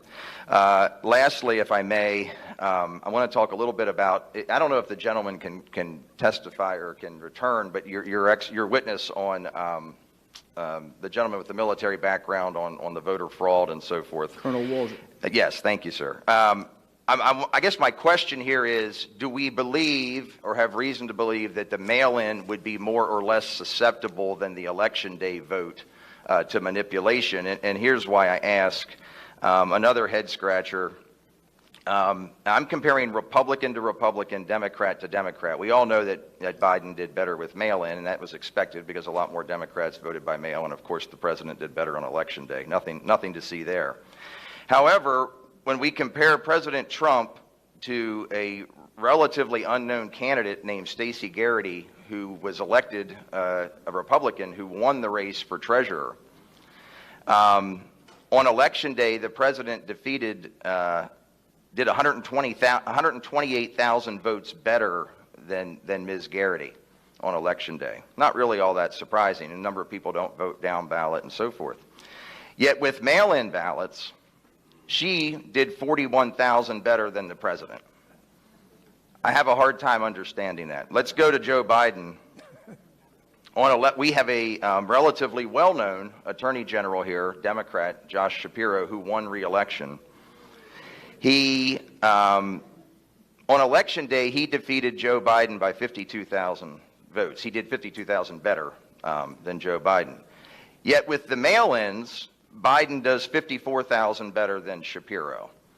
And I'm I just sort of want to get that on everybody's radar. Maybe there's an explanation, but I don't really understand how Democratic mail-in voters are that much different than Democratic election day voters. And interestingly enough, apparently Republicans who vote by mail are much more likely to vote for the down ballot candidate than on election day. Last comment there, part of the argument is that people didn't vote down ballot. That's going to be a lot more prevalent on election day when you've waited in line for 2 hours and you're in a hurry to get out there. But this speaks to the opposite. With a mail-in ballot, you have plenty of time to complete your ballot and to go down ballot. So if that was the case, the opposite should be true if you're tracking with me. So I guess my question there is on, do we think the mail-in is more susceptible? And then lastly, maybe for you, Mr. Chairman, or whoever has a little more clout here than I do, it is imperative that we secure the SURE system data. And some of the things that we are questioning can be easily proven or disproven. We just want the facts. So for example, if we see huge numbers of inactive voters, I think one of the witnesses spoke to that. Did we see huge numbers of inactive voters on the mail-in side? That's all right there in the data. We know how frequently people voted. We know who requested mail-in ballots. Did we see multiple mail-in ballots going to the same address? It is mind-boggling the record turnout that we saw in a state where mail-in voting is brand new during a time of COVID, where the ground game was certainly hindered by that. Doesn't mean it didn't happen, but we have the data. This is a simple query of data. This is not a manual recount of ballots. This is a simple query of data that the state possesses, specifically to say, did significant numbers of mail-in ballots go to the same address? I could do that myself in probably 10 minutes if I had the data. And do we see large numbers of inactive voters coming out for a candidate who had very little enthusiasm? And maybe it all happened, but we don't have to speculate. The data is there, and I would suggest we have a look at that. So I apologize. Thank you for humoring me with that. It's just a topic we hadn't touched on very much. I wanted to throw some examples out, and I am curious if you feel the mail-in is more susceptible or less susceptible than the in-person voting. Representative Jones, the user's manual for specifically the Dominion and the ES&S suites, they do allow the administrator to batch process mail-in votes. So what that does is they process all the mail-in votes in a batch, and it can be a batch, they normally scan in batches of 50. But they can just chunk all of those votes into a batch file. The administrator then can select which candidate or which percentages of that mail-in ballot go to which candidate. So they're very susceptible to individual manipulation by an administrator or operator. And would that be, if you were trying to move large numbers of votes, would it be more logical to do that through the mail-in where you had a large batch at a county level, or am I speculating too much there? Yes, no, and it's to do a manual recount of all those ballots is much more time consuming, and like we mentioned earlier, if they were mass produced, and they were single vote, then there is potential to add extra ballots to the count. Thank you very much, and I appreciate you giving me the time, Mr. Chairman. I also am just curious what we heard the testimony with the USB sticks in Delaware, why that's not being investigated. That seems like that would be criminal activity that we've heard here discussed, and where law enforcement is on that. Probably not your immediate concern, Mr. Mayor, but am curious about that as well. Thank you very much. Thank you. Representative Zimmerman. Yeah, thank you, Mr. Chairman, and thank you, Mayor, for coming to Pennsylvania, and all those willing to testify. Thank you so much. So just a comment and then also a question. So in Lancaster County, where I'm from, since May, we registered over 12,000 new Republicans, and a large percent of those ended up being Amish. They might understand the difference between freedom and socialism more than most of us, but I think probably the audience is here for that reason as well. So that's just a comment, just for your information. The question I have, Mayor, for you is that as legislators here in Pennsylvania, is there one or two things that you would advise us or suggest to us that we really concentrate on and or make a change? You know, what comes to mind that would be most important for us to really do here in Pennsylvania? Well, first thing, of course, as a lawyer for my client, along with Jenna, we would ask you not to certify and to certify the correct, honest votes, which I think can be arrived at several different ways. And probably the easiest way to arrive at it, just because of the huge number of votes, are the votes that were not properly inspected. And when I say properly inspected, they weren't inspected at all. You could almost consider them hidden votes counted in a back room where everybody was smoking cigars. And the reason you have a lot of votes without a down ballot, you're quite correct, Representative Jones, that it's much easier to fill out your home, you can fill out the down ballot, than rushing through a machine. However, if you only have a half hour to get 10,000 votes in, you don't have time to do the down ballot, do you? If you're sitting in a truck somewhere right near the place you're going to bring in shopping bags, and I don't think we have this evidence here, but we have this evidence in Michigan. We have evidence of trucks coming in with ballots in garbage pails and ballots in cardboard boxes. So maybe it's my prosecutor's paranoia, but it seems to me that those ballots were filled out that night. And you don't have time to vote for all those. You just got enough time to go. And that's why you get this strange anomaly that there are so many down ballots not filled out for Biden. Can I add one thing? Yes, sir. I learned as a lieutenant never to bring a problem to my superiors without a solution. That's one of the things I try to live to today. There are solutions that are available. I've made the simple comment that your vote should be at least as secure as your Venmo account, and it's not. It's easily fixable with blockchain. There is a process out there that was developed by MIT. It's called Votes, V-O-A-T-Z. It's being fielded now. The problem is there are no national standards for federal elections, and there are no enforceable standards. So if there is if nothing else out of this election, if we have a set of enforceable standards, and we use technology like blockchain to ensure that every vote going through the whole process is transparent from soup to nuts, then we can ensure a technologically advanced, secure election that's not an individual vote may be manipulable, but batches of votes would not be. So, Great information. Thank you so much. Thank you, Mr. Chairman. Thank you. Oh, sure. Mayor, so you asked what two things? Well, I think those two things are very clear, that you have to deal with today and then you have to deal with the future. And the more pressing instance right now is today, and this body should deal with that in some way. And you are the constitutionally vested entity to do that. You have a variety of options in front of you. And when you deliberate together how to best address that, you have the constitutional authority and permission to do it. And so the mayor has suggested one possible remedy. There are others, and you could call for a special election. Still, you can direct the manner of your electors. You have a variety of constitutional options, but one option should not be to ignore it and to certify a corrupted, irredeemably compromised election.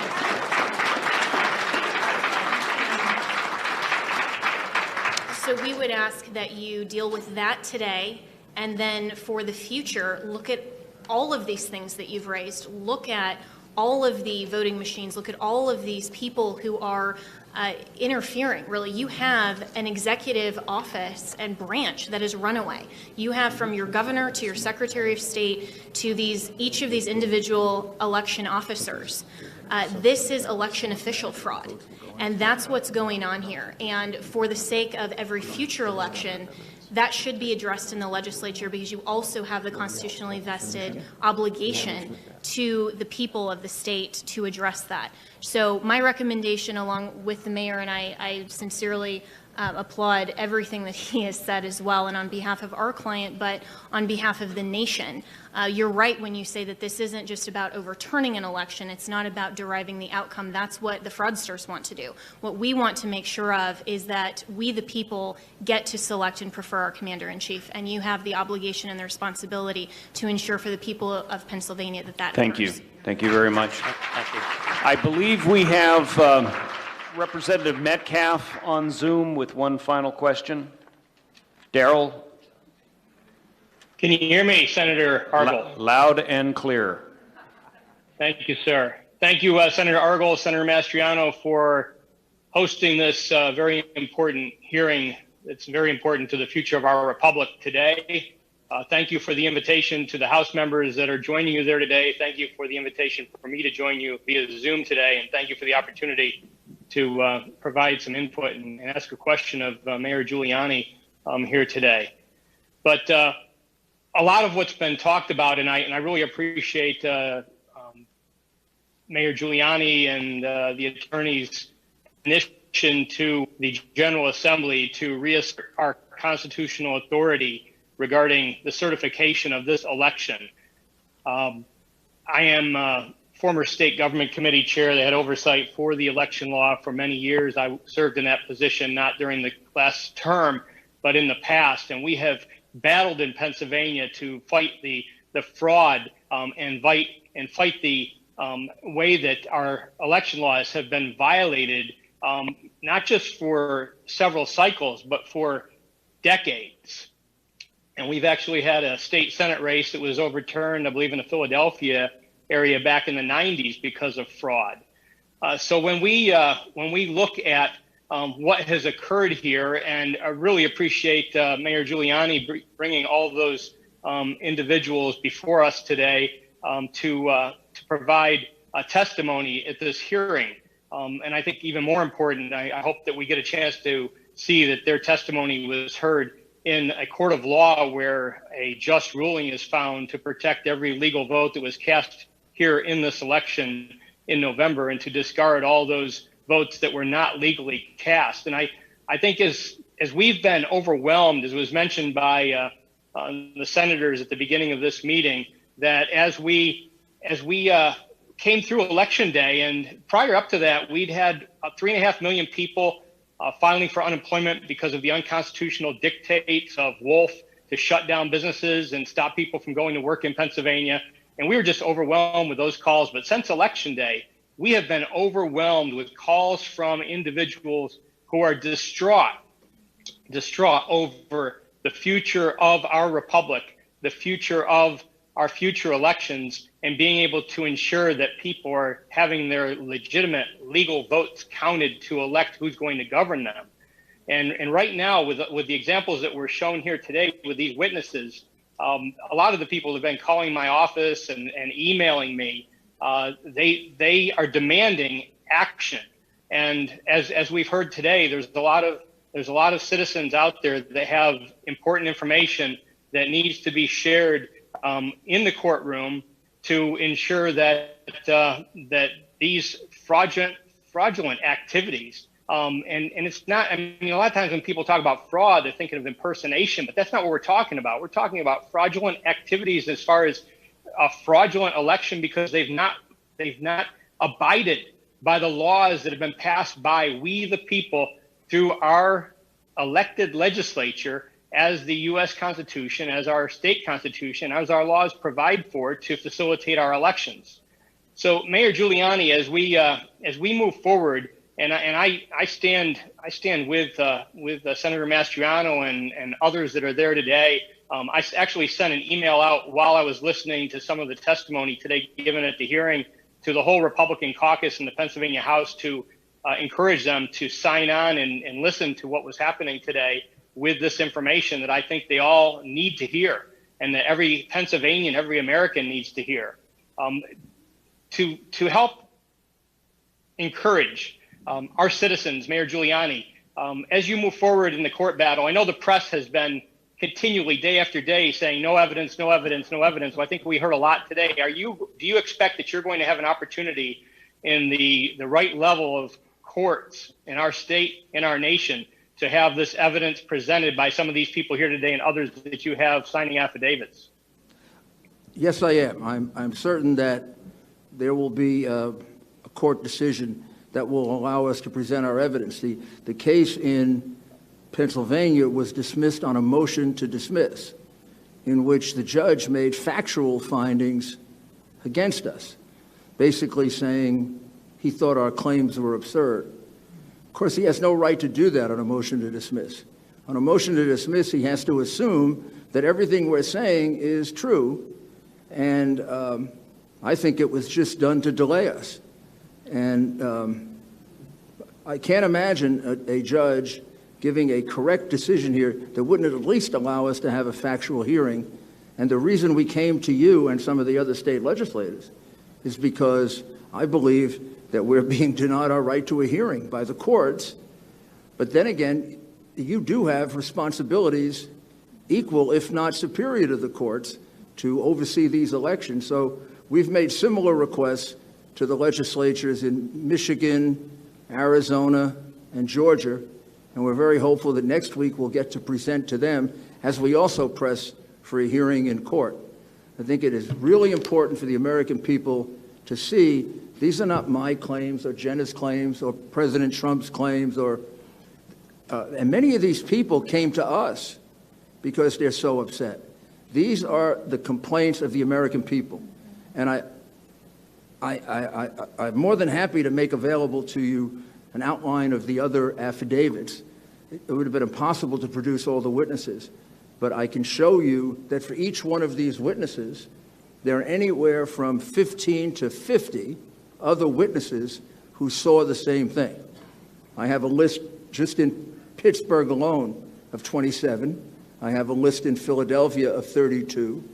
I have a list of about 40 witnesses on cure.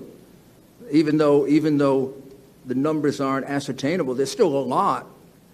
None of the things we're saying to you are just arguments. This is evidence. I keep explaining to people, affidavits are the best evidence you can have until somebody actually gets into court and swears. And our evidence is under oath. Their claims are just claims. We have one additional question online from Representative. Thank you, sir. Thank you, Darrell. From Representative Kiefer. Thank you, Senator Argel. Thank you, Senator Argel. Thank you, Mayor Giuliani. Representative Don Kiefer. Thank you. Thank you. Thank you, Senator Mastriano, for hosting this, and thank you, Mayor, for all of the testimony that you have brought forth.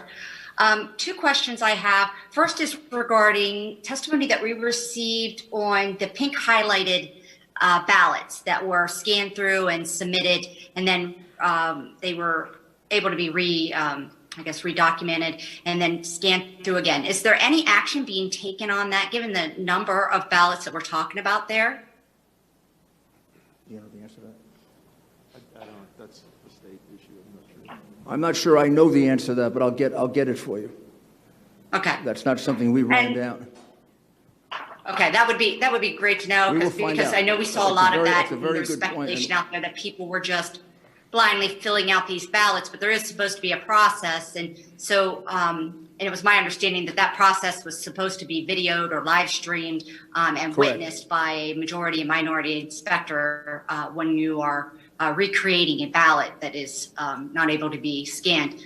So that would be good to know. And the second thing is, Attorney Ellis, you had made a comment regarding what our constitutional ability is, and so while we understand what the Constitution does say, as far as us taking responsibility and, we could intervene in certain sectors, while the Constitution gave us that ability, it's been explained to us by attorneys that we took that power that was given to us as General Assembly members and we put it into statute. And that statute says, how we appoint our electors and how we certify the elections. It's all spelled out in our Pennsylvania Code based upon the power that we have from the Constitution. You have a differing legal opinion of that?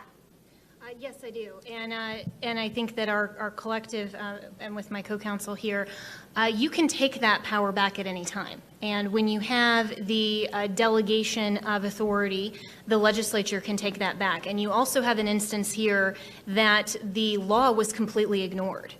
So even though you have a manner in which your electors are generally selected in Pennsylvania, and that's worked for the past presidential elections since those statutes were authorized and gone through the legislature, this is an election that has been corrupted. And so you can't go through that method, and those laws were violated. And that is the General Assembly here, the legislature, is the authorized entity in the Constitution that selects the manner. You can take that power back at any time.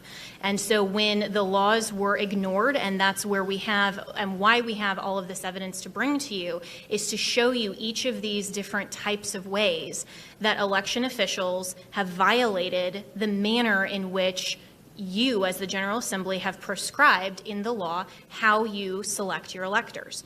Because they violated that law, you have the constitutional authority to craft a remedy. You can take that power back at any time. You don't need a court to tell you that. So absolutely, and you can look at that. You can look at the federal law for elections. This is your constitutional prerogative. State legislature, in the context of Article 2, Section 1.2, means state legislature, period. You also delegated it to the very people whose conduct is in question and whose you're asking them to investigate themselves. So given the fact that this is your sole constitutional right and authority, you can always assume constitutional authority that you've delegated back. You also have a rational basis for doing it, because you're asking them. I mean, this was done, one might argue, or at least that's one of the interpretations of the fact, deliberately by the governor, by the elections commissioner, who issued absurd opinions telling people to violate the law. And then you're going to ask them to make a decision on the election that allegedly they corrupted? It would seem to me you have a perfect right to take that back and make that decision de novo. Thank you. Thank you very much. I want to thank everyone for your patience. The public, our many witnesses, our senators and representatives.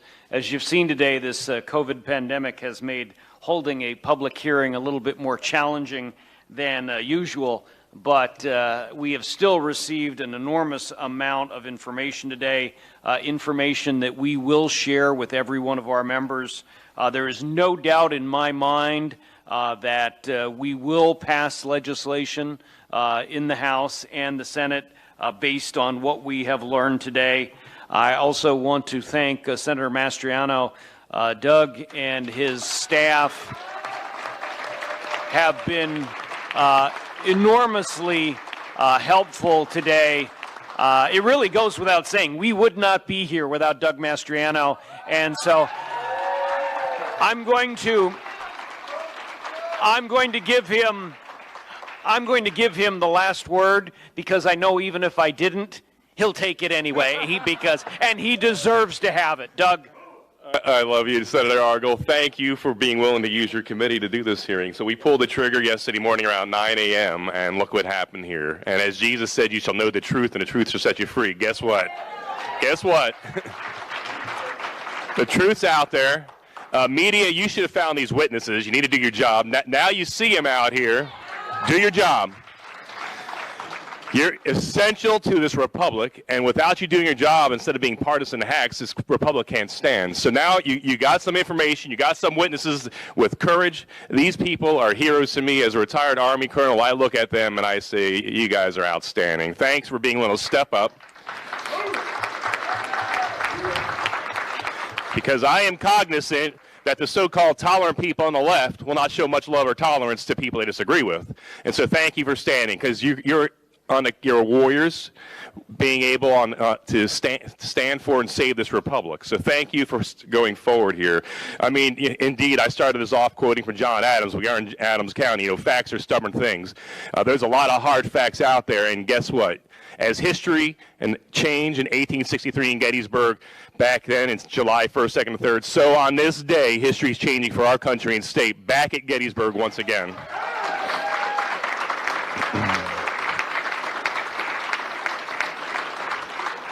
I mean, I don't even know how this happened in America. We could send 50 years ago, men to the moon, but we can't have a safe, secure election in Philadelphia and Pennsylvania. What's going on here? It's got to be by design, because we have the technology, we have stealth aircraft that are the envy of the world, but we can't run an election better than Afghanistan.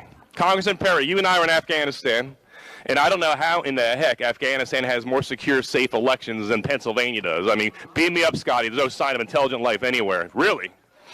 We move heaven and earth with American dollars to secure elections in Iraq and Afghanistan and elsewhere. We can't do it in our own state. It's by design. There's people in Pennsylvania not interested in safe, secure elections, and we have to correct this. There's two things that need to happen. First off, we need to make sure the real winner is sent forth from this presidential election. And number two,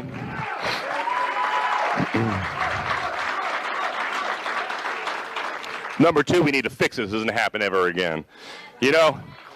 I can't believe we're having this conversation here in Pennsylvania. This is the kind of stuff I hear about that goes on in Belarus under Lukashenko, or in Russia under Putin, under Saddam Hussein's Iraq. Really? Here in our state? I mean, this is disgusting to me. I watched when I was doing strategy in Russia, Putin's people stuffing ballot boxes. The same thing that happened in Pennsylvania. When I saw that 15, 20 years ago, I was like, well, thank God we're not like that. What happened? What happened? And we're not going to let it stand.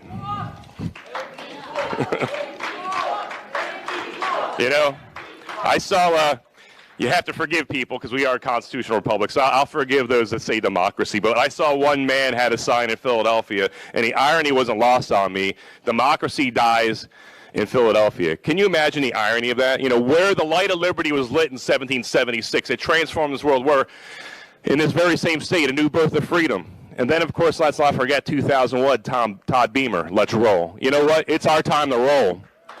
This is no time.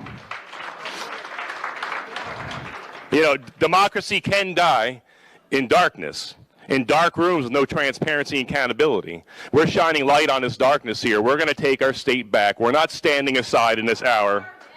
As Representative Metcalf rightly said, in 1994, there was so much shenanigans and cheating in the Marks versus Stinson case that a federal district judge threw out the election results, took a senator out of Harrisburg, state senator, and put the Republican in because the election results were so corrupted.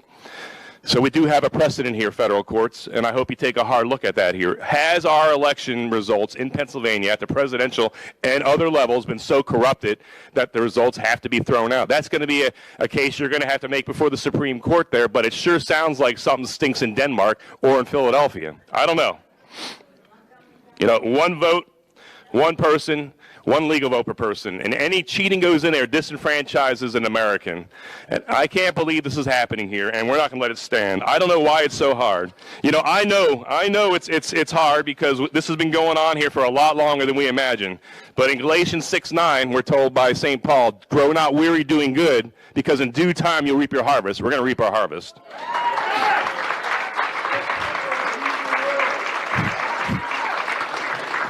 The time for dithering, dithering and deliberation is over. It's time for decisive action. We have to protect our Commonwealth and our nation. The eyes of the world are upon us, and let's turn the Commonwealth of Pennsylvania from a laughing stock to the pride of the world once again, as we've always had been and need to be again.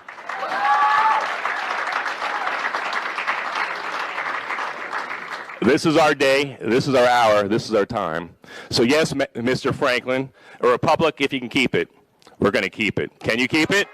Can you? Will you? We're going to keep the republic. Thank you, and God bless you all. Thank you all. We stand adjourned.